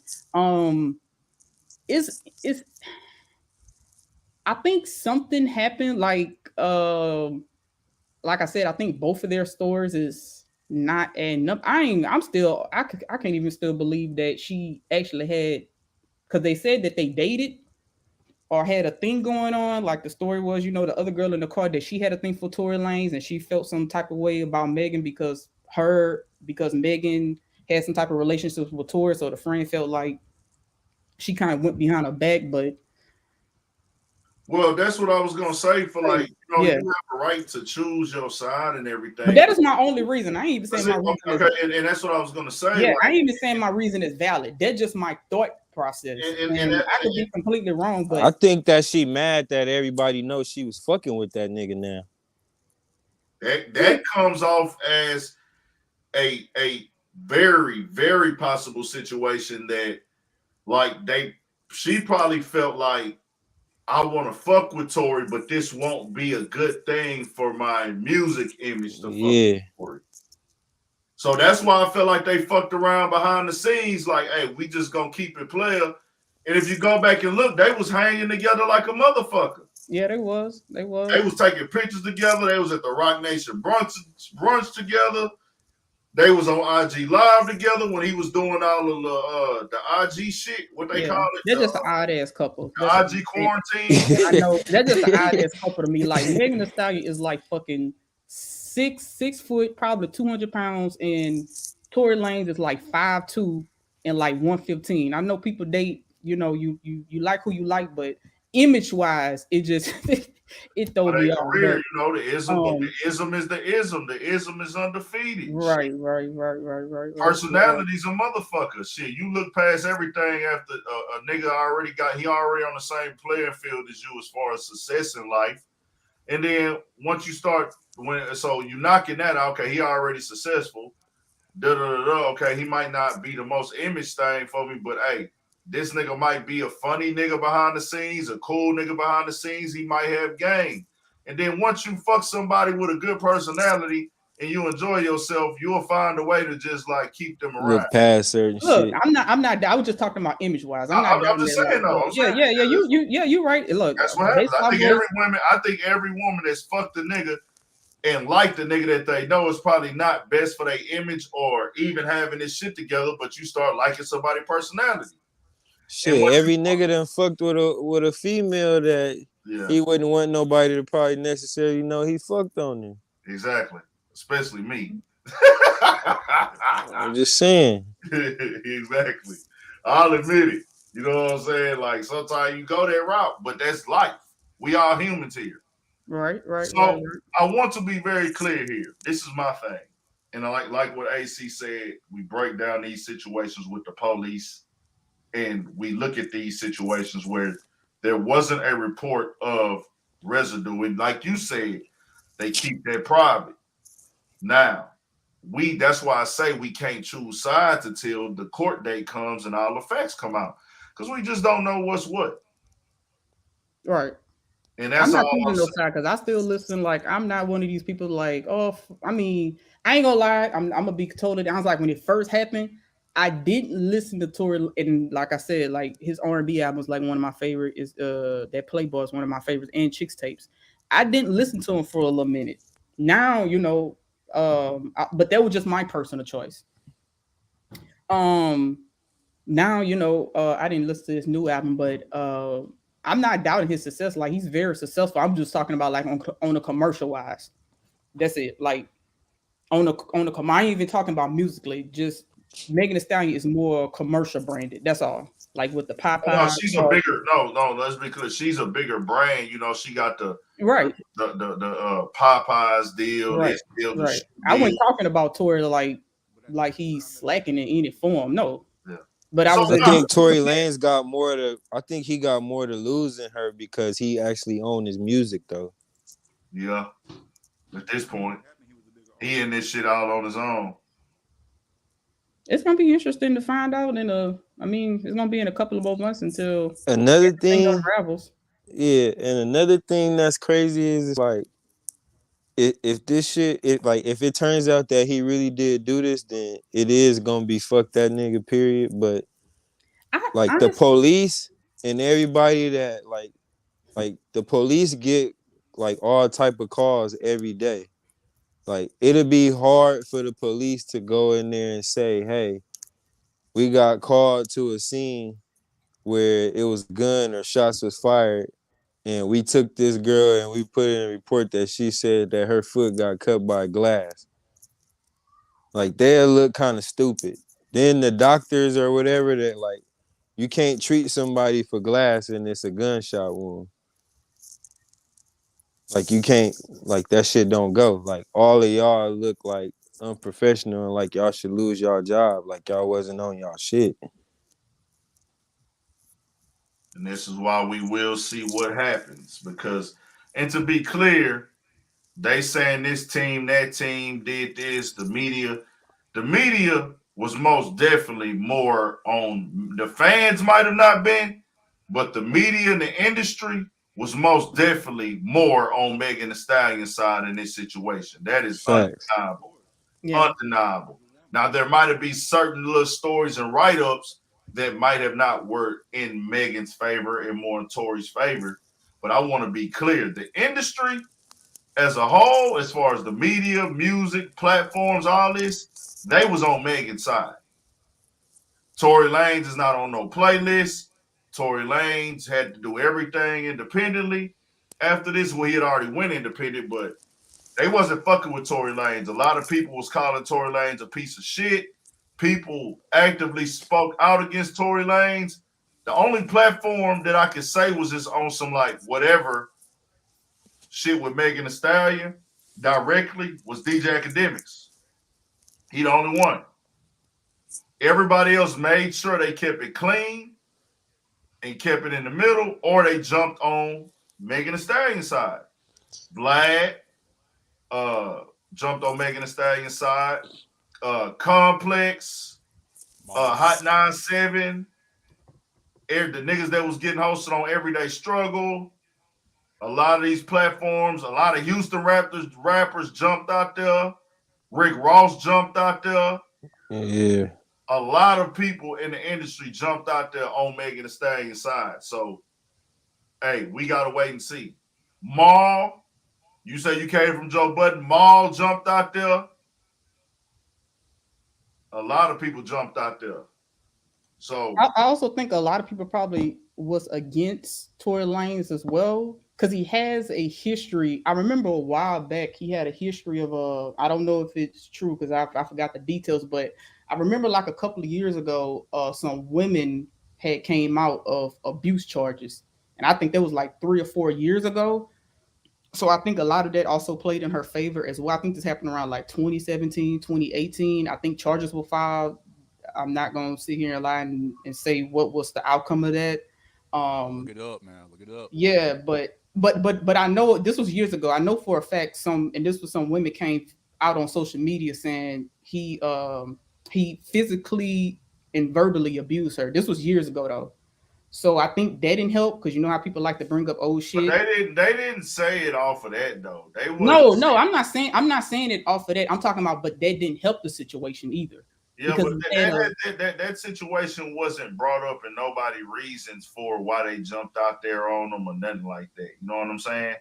It was like people just jumped out there on some shit. Like a woman said that a nigga shot her, and as people, we know that's fucked up. Yeah. We know that's a fucked up thing. If a nigga shoot a girl, nobody should be shot in that manner. But a nigga actually, you're already stronger than the girl. But for a nigga to actually pull out a gun and shoot a girl in the foot, that is fucked up. Right. So everybody naturally is like, oh, that's some fucked up ass shit. So we all like, this nigga Tory Lanez tripped out. But then when you start hearing the back and forth in like the first week or two, that's when my senses come up and I say, okay, now I gotta wait and see. And it's crazy to me that this shit happened last March and something like that. And now they're just beginning the prelims. And then now the trial is gonna start. Basically, it started already, huh? Nah, the trial don't start till January. So now that's gonna be a year and 10 months. I'm not even surprised that it went out that long because look at the Jussie Smollett situation. That happened 2 years ago. Yeah. Literally like 2.5 years. I guess trials do take longer. Yeah, I forgot all about the shit. Like it happened like literally like 2.5 years ago. No, it should just take long like that, especially out here in California. Yeah, he just I can't believe he took that shit to trial. But you know, that just came out. You know, he was found as guilty just lying for the lying to the police. But that literally happened like 2 years ago. So I'm not surprised that it took this long. He was good. Like you said, it's been about a year. Jussie Smollett was a dipshit, but this right here is something different. Now I'm talking about the process of it, because that happened literally. How long the process? So it's not surprising that just coming back around should be taking a long time. Yeah, you got a point there. You got a point. So we'll see though. You feel me? We gotta wait and see what happens. The trial is June the 13th. It's gonna be day-to-day updates. That nigga Tory Lanez went to court with a motherfucking do-rag on. That nigga burnt. I don't know what that was about. I did want to one of AC points earlier in the comments about the protecting. I forgot your comment. You said You was trying to say like you've been in a situation where you protected somebody before. I made a comment about I don't think that you would protect the person that just shot you. Now I didn't know she got back in. I don't like. Did she get back in the car or was the ambulance? No, that she got after she got They drove down the shot. street. Supposedly, she got back in the car with her. That's crazy. I'm not Like, I gonna. don't think logically anybody would get back in the But car with somebody who just but I'm also showed the them person that they that would pull a gun I on them and don't. shoot it at them. I'm also the person and this go for men and women. For me, I also don't judge people of the actions they take when something tragic happens to them, and that's just not a woman thing. That's just a person thing. Like for me personally, now would have done it? No, but I don't know. Maybe how she explained. I was saying not in that particular situation. My point was that in believe it or not, I ain't gonna say all, but most black women, when you call the police, it's programmed in our mind that like I got the point that she had said like of when she called the police coming that you lied or the mental state of protecting the black man. That's what I got. Now, the story wise, the details of it. I could see how people, feel whatever way about it because it's kind of fishy. But I was just talking about that statement that I get because I know in society that it might look like that, but most black women, that's their mindset. If they in a situation like that, even personally, I seen women even experience like woman got her ass like beat by a man. She called the police, and her first train of thought is, "Don't hurt him. He don't have a gun." Type of shit. Like I'm okay, just don't hurt him. That's how most of our mentality. I'm not saying every single black woman is like that, but in most cases, even when we are in danger and you may be the person hurting us, we don't want you to get hurt in the process. I get that. Like that was my point. I wasn't saying I get her. that. Yeah, like and I can respect that because yeah. I feel like every black mama do whatever for their son. Right. Even the mama may be in a situation she still don't want in her mind. She's still trying to protect her son or partner or whatever the case she may do, even though he's the one who's causing harm to her and she need help. And her mindset is kind of, in most of us, is ingrained in us like we need help, but don't hurt him. Like now, I did say this. This is one thing I did point out that I will say I could understand.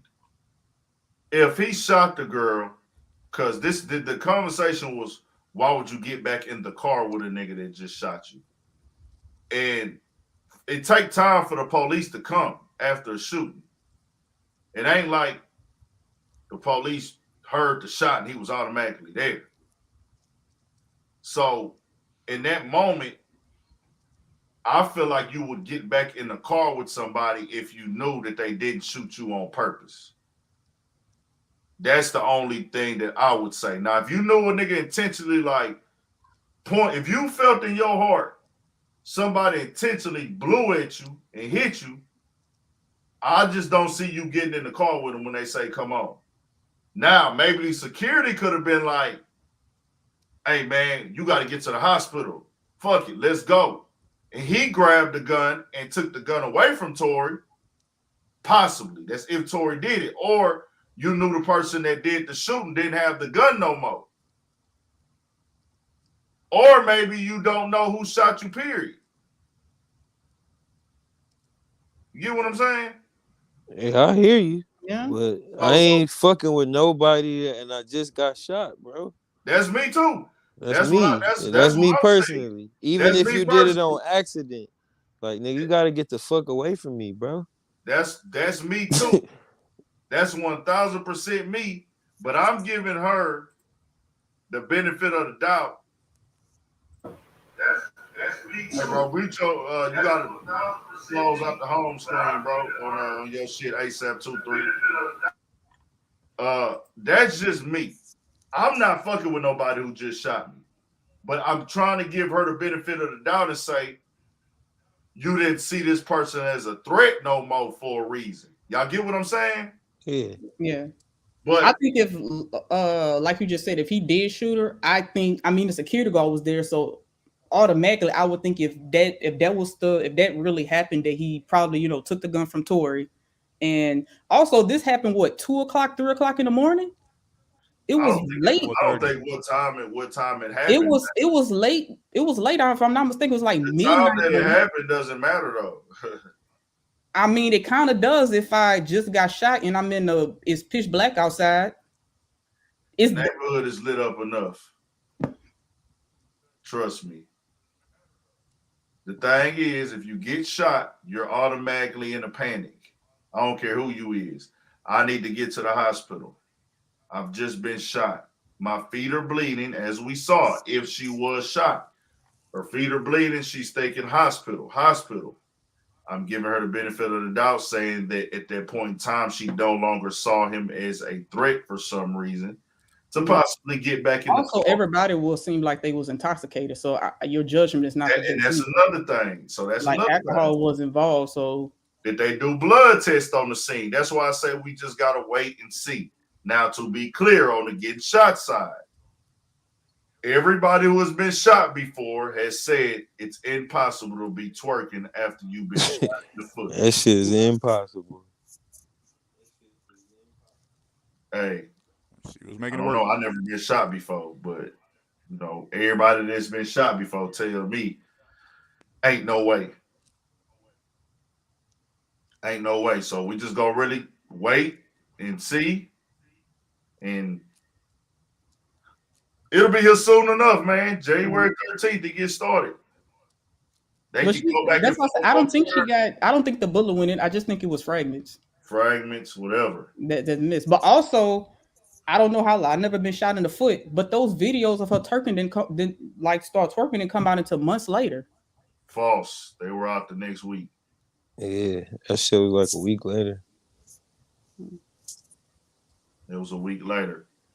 It wasn't months. She was in the club. Of course, if he shot at her, that's still wrong. Like, it don't matter if he shot at her, and coming with a narrative like, oh man, I'ma just keep saying I didn't shoot her because I shot the ground. That'll be stupid as fuck. You wasting everybody's time, fam. You supposed to come out and say, hey man, I fucked up. I did what I did. I wasn't trying to shoot the girl. You still gonna look like a dipshit. But if it come out that you fired that gun, you out of there, my boy. Yeah, he done. You done. It ain't no, like I say, we ain't trying to choose no sides and make no excuses for nobody. We shall see. And that's pretty much it with that case for me. Ain't nothing else to really much discuss. They gon' both keep coming at each other on social media. Somebody gotta mute it. You gotta mute your shit, bro.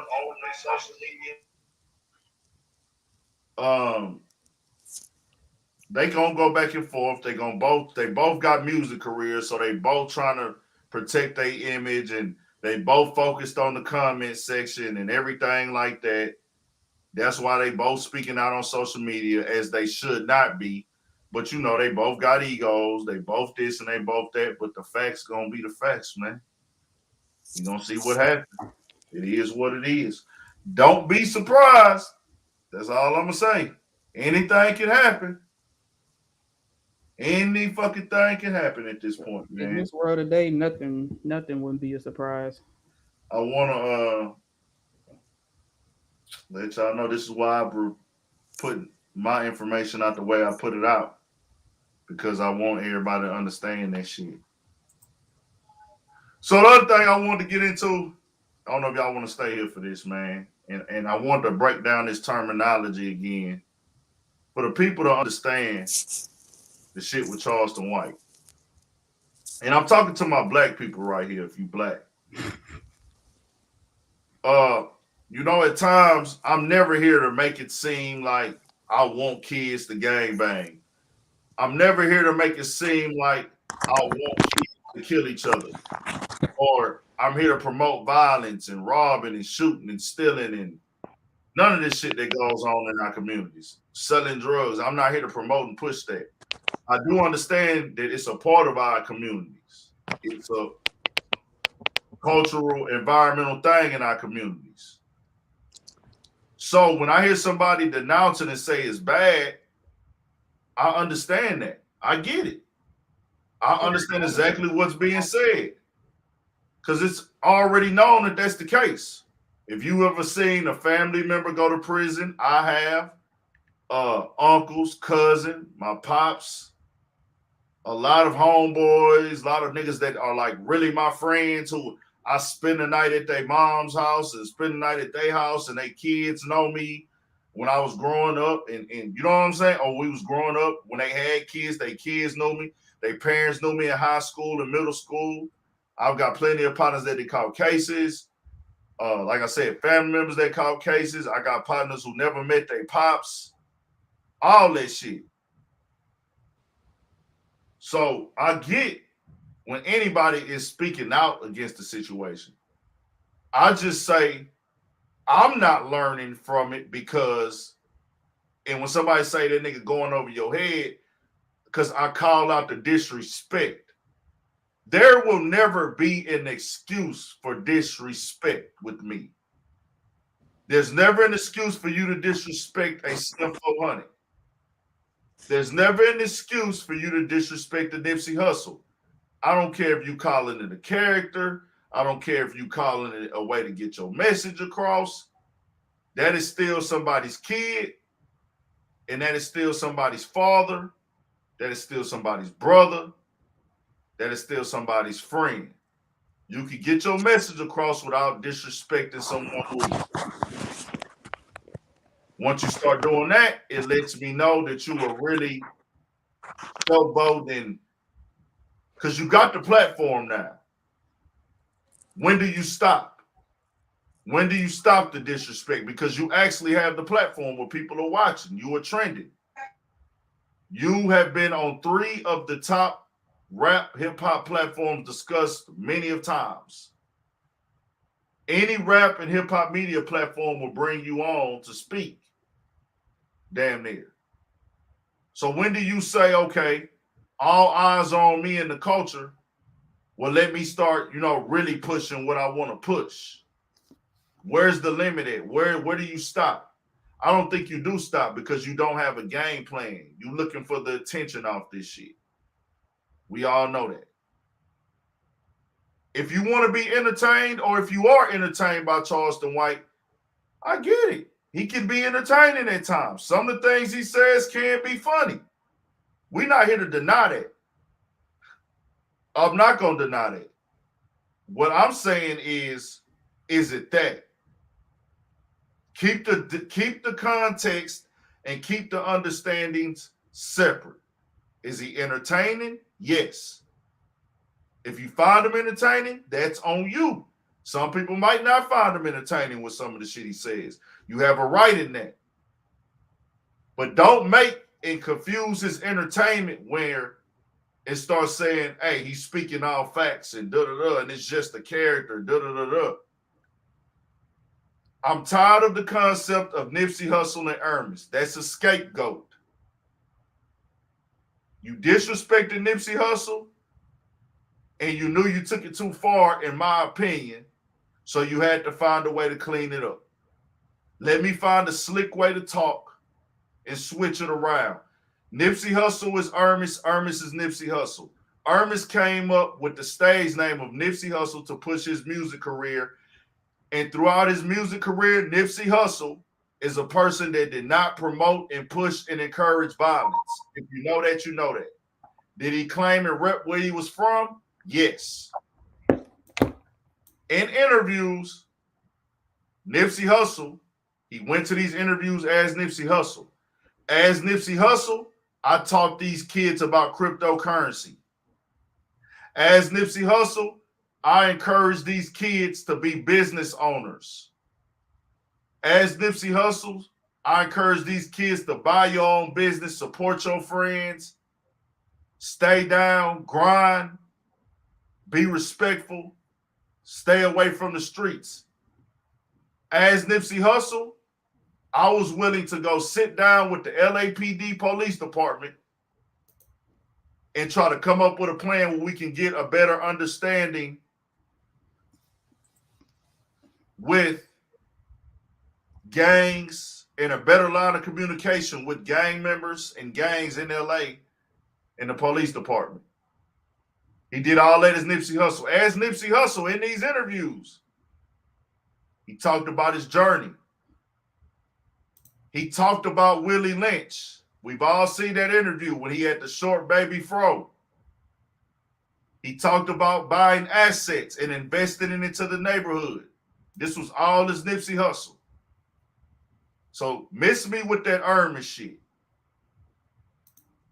You saying that as a scapegoat because you know you disrespected that man. And you try to make it seem like it wasn't that. People are falling for it. People believe in it. And like I say, believe what you want to believe. But my nigga, I've been on earth too long to not call bullshit when I see bullshit. I'm not finna play dumb for somebody just for the fuck of it. It is what it is.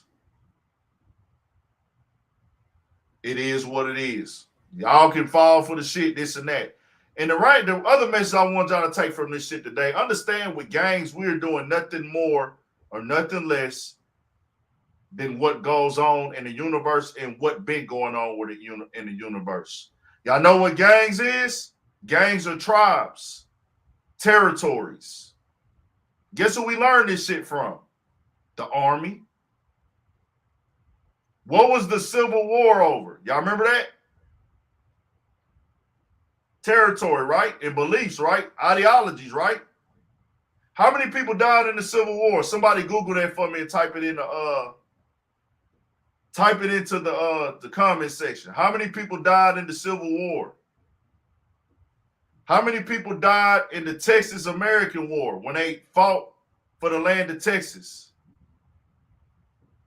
What were they fighting over? Territory, right?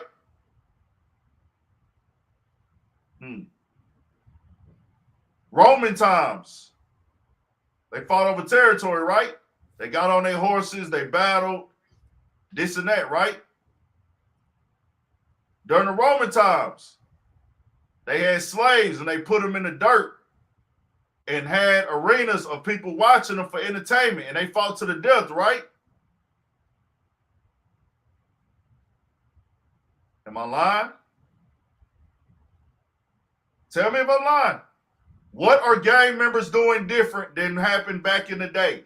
When America drops a bomb on another country, they kill babies and kids, right? They get caught in the crossfire, right? When a gang member does a drive-by in the park and he hits kids, what's the difference between America dropping bombs overseas and killing kids than a gang member hitting a kid on accident in the park? You know why they do that? Because they're outraged and they're not thinking clearly and they saying, fuck it, I'm finna get high and it's time to slide. We killing everybody out there. If you out there, oh well, you shouldn't have been out there. Isn't that what America does when they go drop a bomb overseas?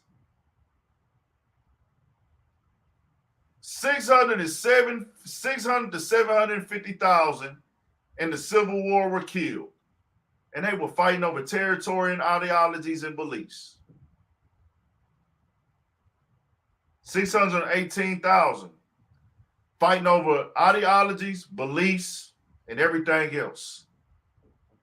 Indians fighting over their tribe, fighting over their resources. A lot of this shit is over resources. Y'all got resources that we need. Y'all got land that we need, so we got to fight for it. Other countries kill each other over religion. Right? They kill each other over religion. What you believe in, what I believe in. We'll kill you over that.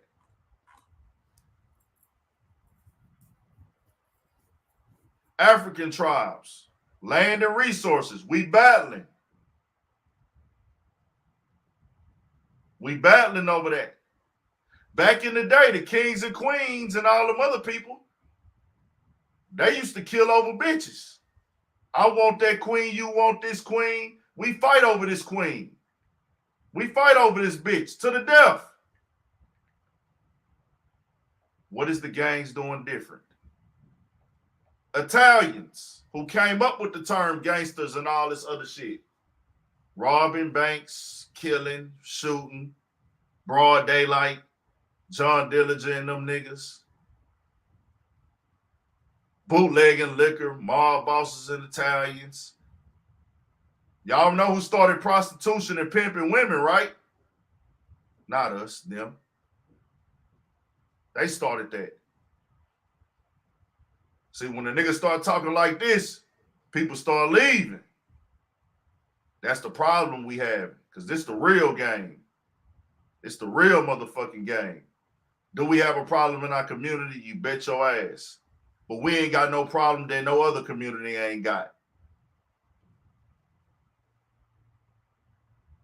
You believe that Civil War was fought over slavery if you want to, Tay Ward.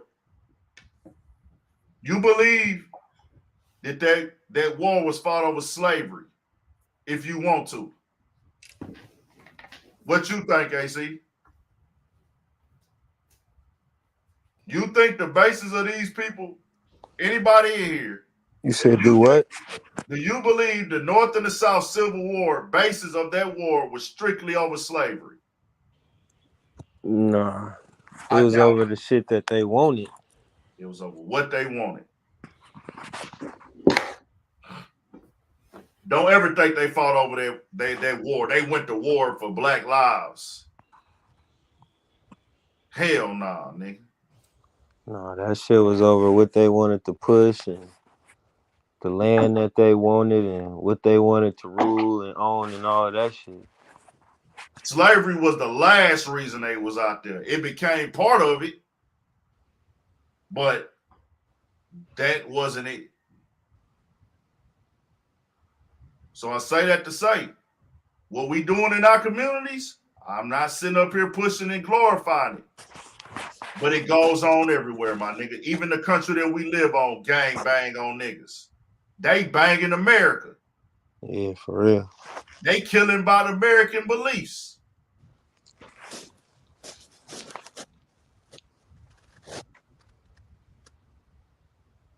It is what it is. Go be entertained by your boy, though, if you entertained by your boy. I get it. Go be entertained, but I ain't gonna tell you that real shit.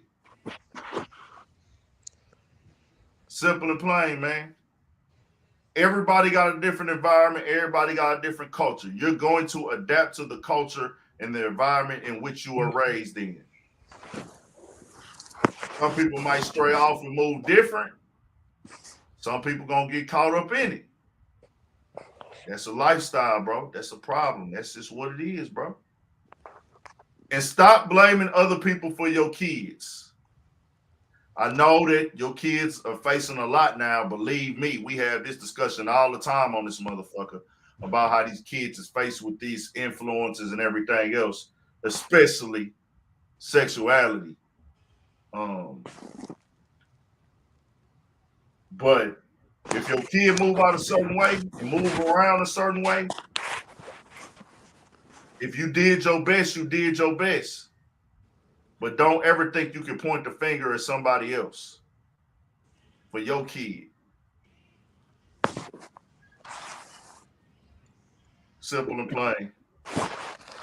Talk to your kids, communicate with your kids. I sit back, you know, my T-lady used to tell me growing up all the time, man, I used to get a lot of ass whoopings. I used to get punishment a lot. She was strict as fuck. I had to do all the chores. She always told me like, man, you're going to thank me for this shit one day. And I got to honestly say, I do. Because I probably would have made a lot of decisions if it wasn't there. If it wasn't there. And that's just being honest. No, so anybody else? You said what? I said that's real shit. For sure. But you realize shit a different way when you get older. 100%. 100%. You realize it take time, man. Understand a lot of these people is in their 20s. In your 20s, man, you can't see the big picture, dog. Some of these niggas that's in the streets is jumping out here at 11 and 12 years old, man. You don't know shit at that age. You don't know yet. And it's a fucking unfortunate situation to get caught up in that. I understand it's a talking point and a selling point. Get your money, Charleston White. Everybody else fucking wouldn't get y'all money. It's entertainment. But I want the people just to see this shit as entertainment. People keep talking about what's going on in the community. What's going on in the community is what's been going on in the world. Say, bro, I don't know why you can't mute your shit for some reason, bro. I gotta take you out. Yeah, bro. I don't know what's going on. I tried and I tried. So that's that, man.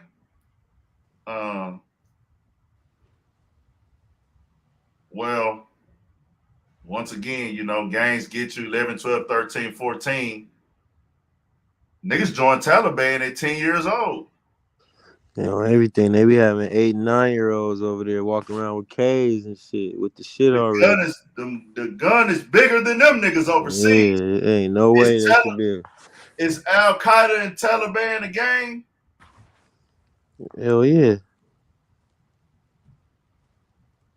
See, niggas want to have this, you know, niggas want to have the discussion with me, but Ant don't base his shit off of like perception. I'm gonna tell you what's really going on and what you can really go look at. That ain't no whole other shit. They're a criminal organization. They kill. They push to what they believe in. And if you don't go for what they go for, it's fuck you and you an enemy.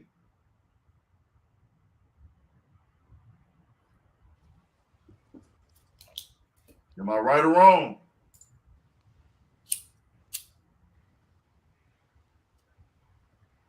The whatchamacallits banged on the Jews because of what they believe, because of their motherfucking religion. The Germans was like, oh, y'all pushing that, we just gonna wipe you niggas out. Yeah, that Holocaust shit. Yeah. Yeah. We just gonna wipe y'all out because y'all don't believe in what we believe in. That's all I want. They called that genocide. They said this was genocide when that happened. Took these people and tried to destroy them, millions of them, right? You never hear anybody Jewish downplay the Holocaust and act like it wasn't nothing. You never hear nobody troll with it. They don't even play with it. You never hear no other race play about the suffering that they people went through. Nobody. Nobody is going to play with what their ancestors went through. People take that shit more serious than they do our own history. That's the point I'm making. People will get on a platform and troll and play with our history to get clicks and views. All right. That's why I'm saying, where do we draw the line? Right. Kanye West did it. Slavery was a choice. You say anything about the Holocaust, boy. They not troll. They don't, but they make the But reason they made it that you're not even about to play with that shit. But that's what I'm saying. Right. They're not gonna play with their own shit. We give people windows and opportunities and a way that they feel that they can play with our shit. We the only niggas that ain't made niggas respect our ancestors' history. 100%. That's because they made us not care about it ourselves. Our parents are not passing the religion down, or they not passing everything down to us to where we understand. They not passing it down to us. In these other homes, their history and their culture is getting passed down generation to generation. That's why they have so much pride. It's naturally there where they know how to be on code and on pride with their people. With us, we don't do that. And our shit wasn't even that long ago. I remember I found out the day the year my grandmother was born was the same year Harriet Tubman died. Yeah, and that shit crazy because really when I think about it too, it's like your parents, well, my parents was born like right around the time like Martin Luther King was assassinated and all that. So it was like you was born right like in the real middle of like the civil rights movement. Facts. Like what if you would have been born 10 years before that? You feel me? Like you would have been you would have in really been in that shit and like really seen it and went through it. You feel me? Thanks. And that's what I try to tell people. It's not that far removed, but we just move how we move, and we so focused on other stuff.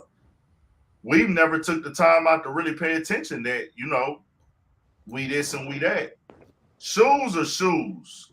Shoes are shoes, clothes are clothes, whatever. You can wear this or wear that. Talking about the messaging. Let's not play with the message. You can wear shoes, you can wear clothes, you can listen to music, but let's not ever play with the message. The message of segregation only ended 65 years ago. 65 years ago, y'all grandparents. So if you have a grandparent that is 70 or 80, your great grandparents for sure could not walk into a restaurant with white people. They couldn't vote. They couldn't do none of this shit. So you telling me that as a country and black people in the country,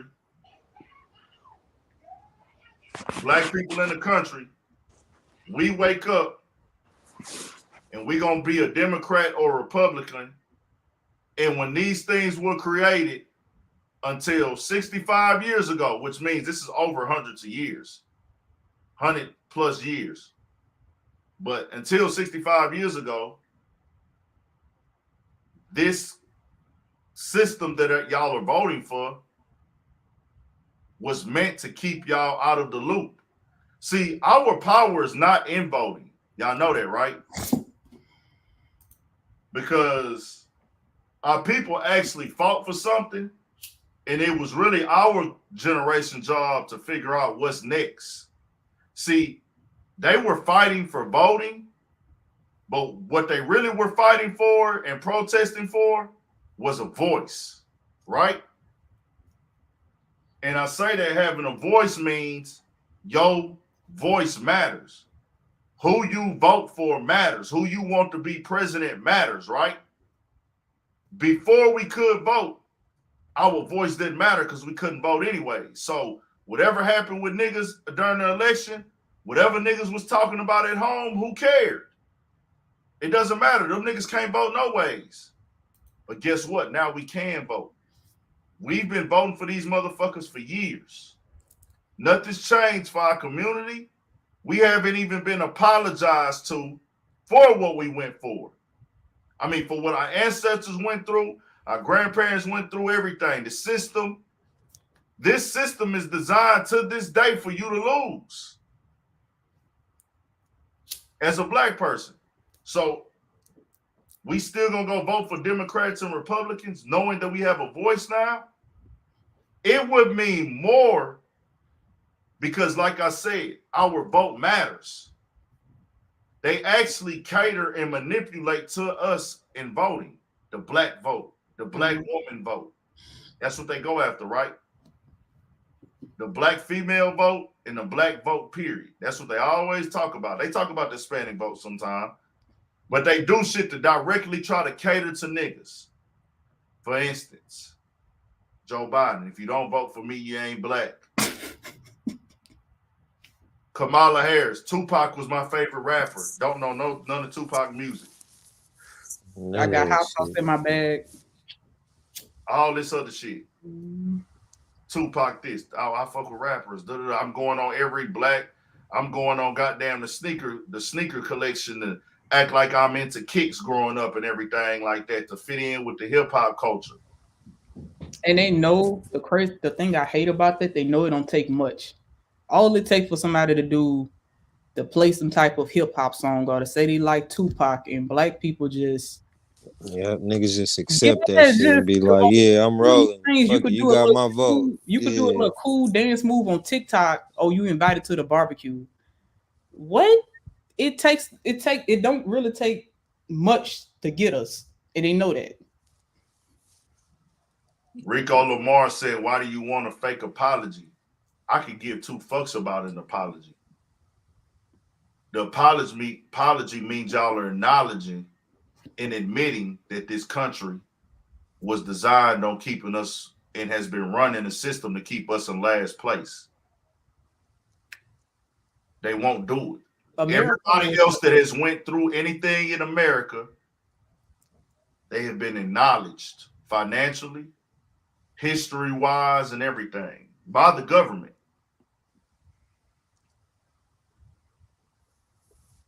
Am I lying? Hell no. So I say that to say this. We still go vote for them, knowing that our voice matters because they do shit to cater us. Even Donald Trump, he said, "You might as well vote. If my black people, y'all might as well vote for me anyways. I mean, what y'all got to lose? What you got to lose? Yeah, he did. That nigga what you said, niggas what got y'all to got to lose? What do you niggas have to lose? Y'all already in last place. You're already staying in the worst neighborhoods. You da-da-da-da, and whatever else he fucking said. What y'all got to lose, black people? Y'all might as well vote for me." We still went down there and voted. Instead of saying, how about as black people, we don't vote for any of you motherfuckers. And let y'all know by not voting, we don't support what's going on in this country. We just not gonna vote at all. That would send a way bigger message if not one black person voted. If we could get on the same page and say we're going to boycott the elections as a black and have all we need is one person to get the message out. Hey man, this country ain't did right by people with black skin, and we built this country off our hands, feet, back, and our mental. We want acknowledgement of what we have done. We want fair representation in lawmaking and everything, or we refuse to vote.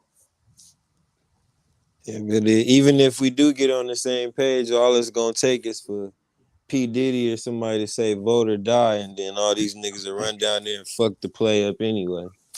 Exactly. But I'm saying that would be more impactful than anything that we could do. If everybody would say, we have a voice now. If they decided not to vote back in the day, it didn't matter because they couldn't vote anyways. But now that you have an option to vote, and if you choose not to vote, then you sending a message. It's fuck y'all. We don't want nothing to do with Democrats and Republicans. And they always go to the entertainers. Because they know that we fucking, like, we the only people that label entertainers and shit as leaders. You don't see them going like, to nigga, you a fucking basketball player, nigga. Right. You a rapper, nigga. You ain't no, nigga. Doing announcements. You're not the nigga to be leading us. Like, it's just. And then you know what's crazy? Like, with basketball players and football players, even their the owners of the leagues make sure that they tell the basketball players and football players and different niggas that they're the leaders and role models.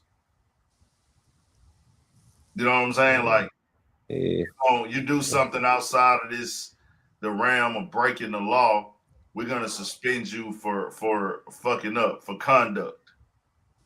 You see what I'm saying? Like, say you catch a case outside of your job, anybody that got a job on here, shit, nigga, once you get out of jail, you going right back to work. You got to get your money right? Hell no. Not all jobs. Depending on what it is, depending on what the charge is, right? But if you can't go back to work, you is. Yeah. So, in the NBA, because of your name and everything like that, you get arrested, nigga. They're going to say you violated the player's conduct situation. It could be something petty. It could be a fucking fist fight. You know what I'm saying? Yeah, but the point that you're trying to make is like, nigga, we going to tell you niggas how to act. Exactly. Basically. That's what I'm saying. That's what I'm saying. We going to tell you niggas how to act, nigga. That's what the fuck we going to do. And that's what they do with our superstar athletes. NFL, NBA. We gonna tell you niggas how y'all need to act. Y'all do this and y'all do that, you niggas is fried, nigga. And that's really the only message I have for tonight, man. I'm if anybody want to tap in on that and add something to that, do that. I'm gonna drop the link. I'm gonna also start a clubhouse room, y'all. I'm gonna figure it out. I don't know how to do it yet. I start the rooms, but I gotta start an actual house where the room will stay there, and I can go back on that bitch at any time. Where I can go back and just open the room up. I'm not gonna dedicate a lot of time to Clubhouse, but I say, it's a lot going on there, and I can possibly do some networking and meeting on there and everything of that nature, man. And for everybody on YouTube, go to the community on my channel, the YouTube community, and I have a link up to AC 720 Woodworks Instagram page on the community. I think I got 2 pictures with the links up. Go follow that Instagram page. We want to get them followers up on there, man. I need y'all to participate. Good looking. I have it on the community page and it's on my Instagram pages. But if you're on YouTube, you can go to the channel. It's like YouTube got their own form of Instagram. And I've been posting on there lately. And I said I'm going to start posting on there more. Because when I post on there, I get feedback, comments, and like 1,000 likes sometime. On Instagram, I'm lucky if I get 100. So I'm going to fuck with the YouTube because that's who fucking with me. Shout out to Instagram. I still fuck with Instagram. It is what it is, man. Dawg said Charleston White got 15 G's last a couple of days with Info Mine. Shout out hey, get it in. Get your money. Get your motherfucking money, nigga. We ain't hating on the money. Get your bread. I'm just speaking on the messaging. And really, my only thing is the reason I broke all that down is let's stop downplaying slavery. That's it. The gangs. I broke down the gang culture and the tribe culture to let y'all know that gangs will never do as much damage as slavery did. And if you believe that they fought over slavery, that was 750,000 deaths right there in that one war. They ain't did more damage to slavery, man. Let's stop saying that. And let's just keep slavery off limits. Yeah, get your bread on. We ain't knocking on nothing, man. Tell Charleston White get his bread, keep doing his interviews. And you can't cancel Charleston White. Like I said, he don't have nothing to cancel. There's nothing to cancel. And I'm not saying that in a disrespectful way. People only cancel when there's something to cancel that they feel has value, meaning you have contracts with corporations. They're not canceling people just because, you said some outlandish shit and you have a little bit of Instagram or YouTube clout. They're not canceled. You have to be big. Like, you have to be a motherfucker who got contracts with Hollywood, or you have to be a super popping independent YouTuber. Like, if Charleston White had 2 million subs and he did some crazy wild shit, then they can try to say, okay, we're going to cancel him on YouTube. But, bro, you can't cancel nobody. Y'all thought the baby was canceled. The baby is back doing shows and turning up. You thought Bill Cosby was canceled. He's not canceled. They tried to cancel Rick Ross. Who else they tried to cancel? That shit ain't even real. Yeah, the cancel shit is Chappelle. You can't cancel nobody. Yeah. When I seen niggas try to jump on, we gonna cancel Charleston White, I said, boy, niggas just say anything. It just make people feel good to say. Yeah. Urban Politicians TV gonna be the clubhouse shit. My clubhouse name is Big Ant, but I'm gonna actually create a room. I gotta Google on how to, because I know how to start a room, but I need to create one where I can just come back on that bitch at any time for sure. Shout out to LA, man. I had a real good time in LA this weekend for sure. Rolled through there. Rest in peace, Slim 400. I went all through LA this weekend. I actually learned some things.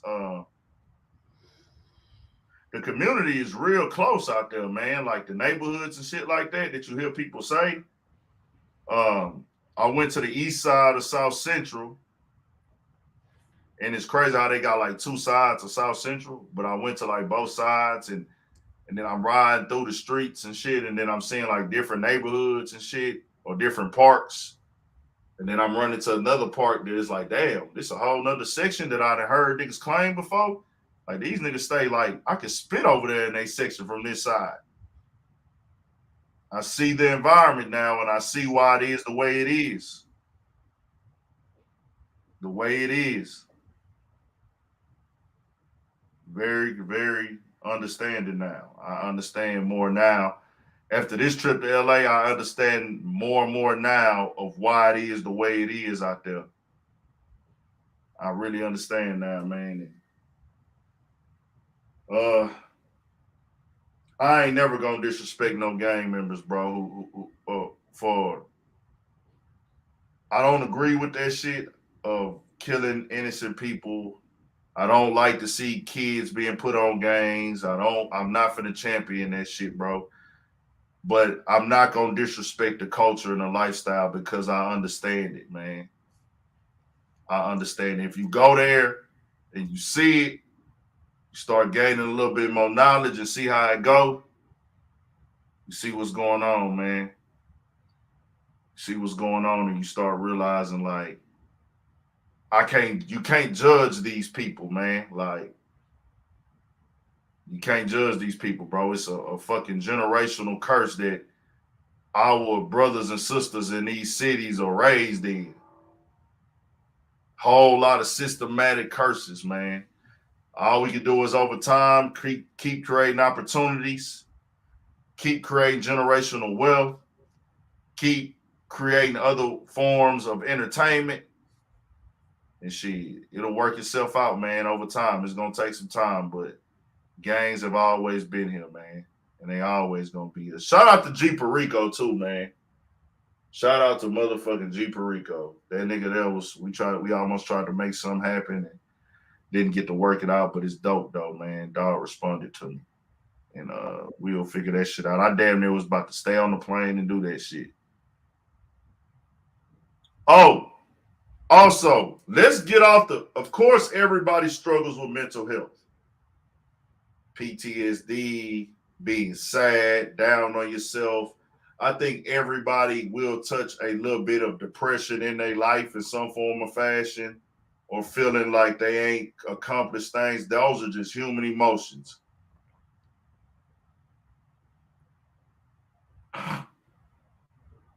That's not all he's saying loud network. He's saying a lot more. A lot more. Go be entertained though. Mental health, we have a lot of mental health issues, bro, in our community, every community. Everybody's dealt with being sad. Everybody's taking a loss. Everybody's been in the slump.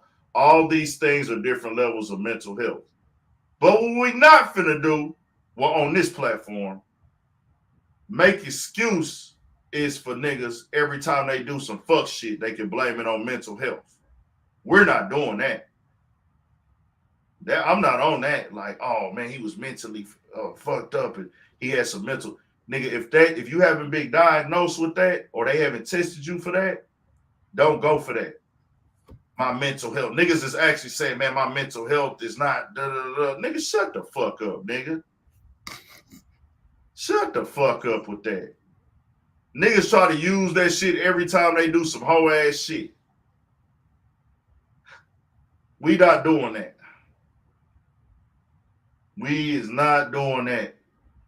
Y'all might think I'm wrong for saying this. Condolences to those kids and those two women that lost their life. That nigga that killed them kids and then killed this girl and his ex-girl.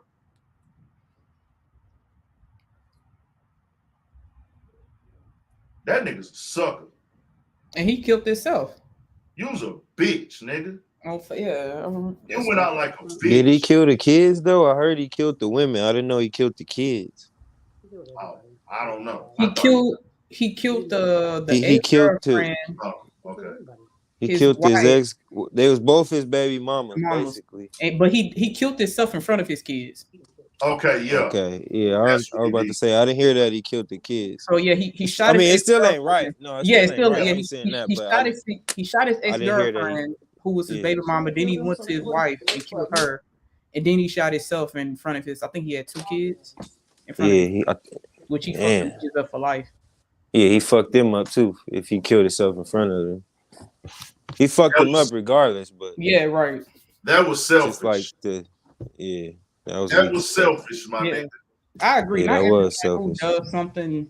We're not putting that on mental health. Yeah, I totally agree. I And, don't think every time somebody do something crazy that is mental health. I honestly believe you just have some people in this world who don't give a fuck. That's it. Yeah, he didn't kill the kids. It's not no mental health thing, or it's just some people really just don't give a fuck.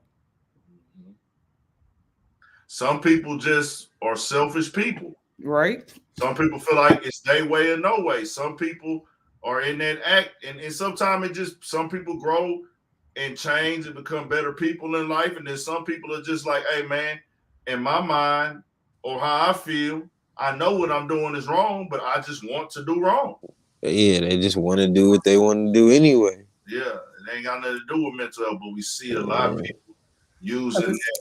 Because he went on live on Facebook and he was really explaining himself like it was like he had a good reason for it. He was calm as a motherfucker. Yeah, he was calm.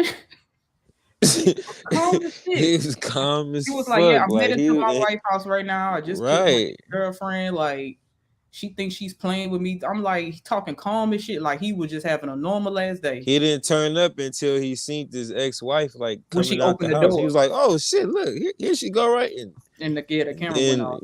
Yeah, but the whole time he was calm, just talking like he had a legitimate reason for doing this shit. And in his mind, he did. Yeah. That shit was crazy. Whether they claimed he did something to his kid or not, bro, there's no reason to motherfucking go off, man, and do that to your motherfucking kid's mother and then do that shit in front of your kids, bro.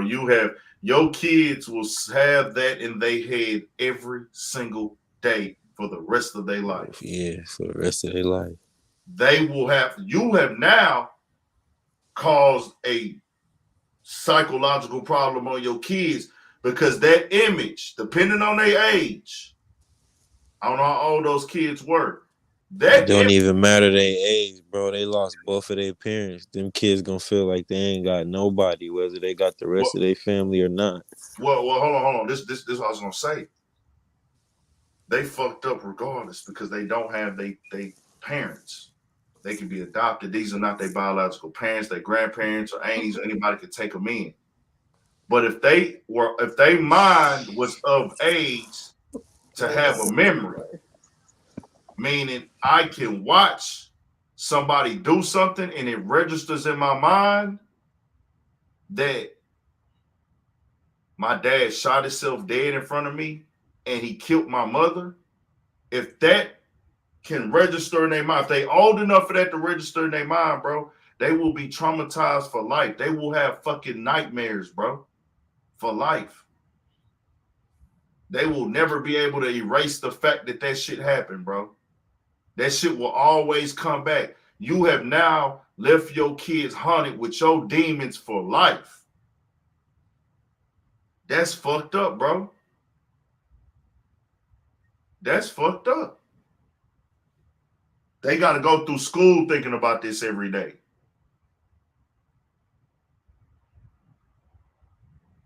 That shit is bad, bro. You cannot do that. There's no excuse for that. That's not a mental health excuse. One of my homies around the corner in my neighborhood, that nigga Pops shot his wife and killed her, shot his daughter in the face. She jumped out the window and ran to the McDonald's outside of our neighborhood.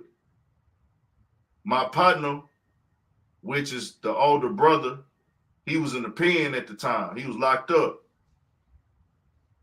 Can you imagine? And then the nigga he set the house on fire.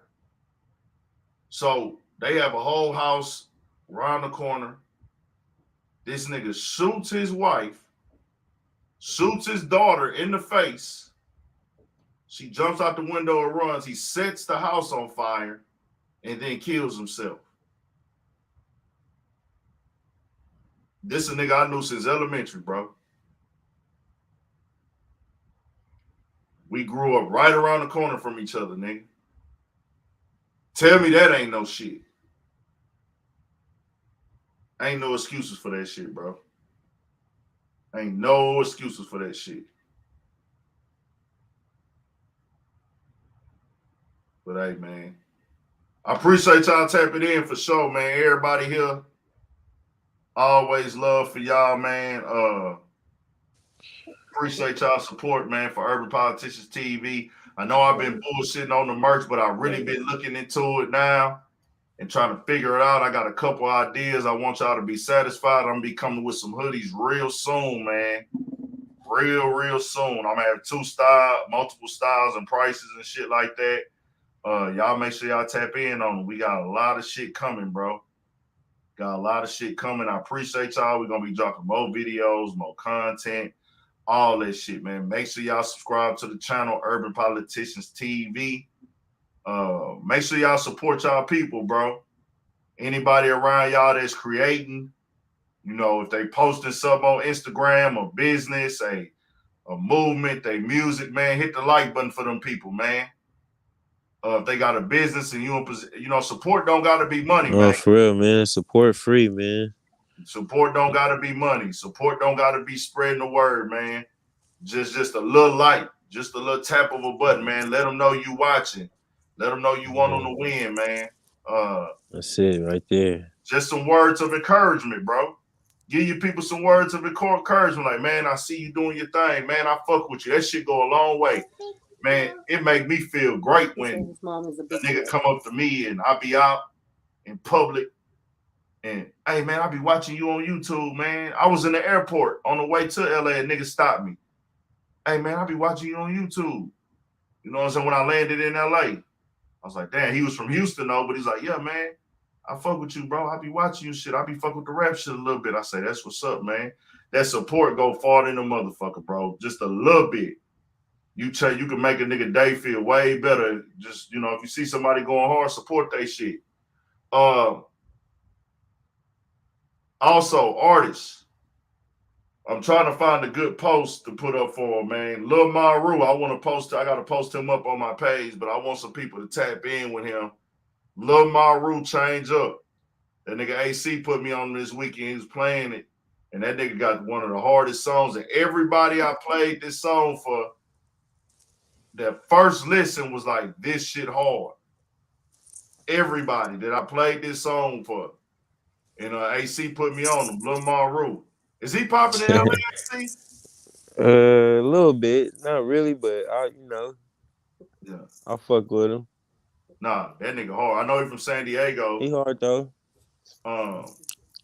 Everybody, that's our style of music out here. You know what I'm saying? Yeah. Like the laid back and shit.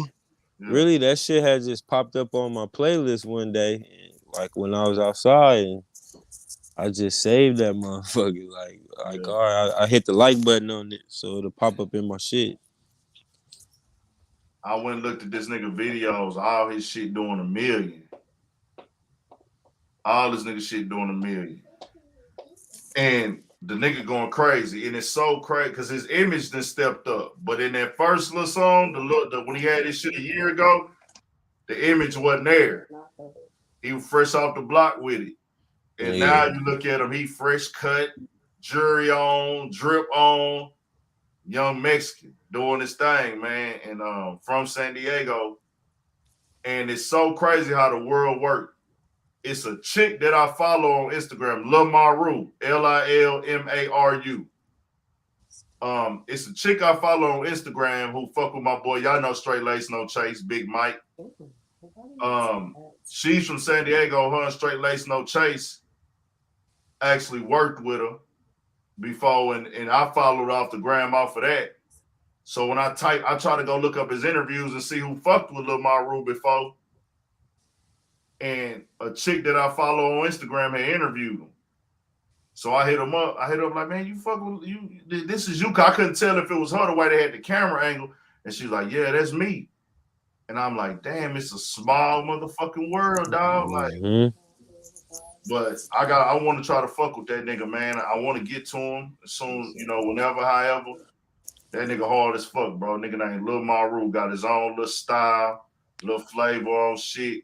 It ain't about the lyrics. That nigga just got a good ass sound, bro. For shit show. But shout out to LA. I think I'm gonna be popping out to Dallas in a couple weeks, man. I'm gonna see what everything looking like. Go back to Dallas and do some interviews and get that shit rolling. Then I gotta try to get back to LA. Probably try to go back to LA in February. And we'll tap in, man. For shit show. Y'all make sure y'all stay on y'all pivot. Sure. We got more shit coming. Subscribe to the channel for shit show, man.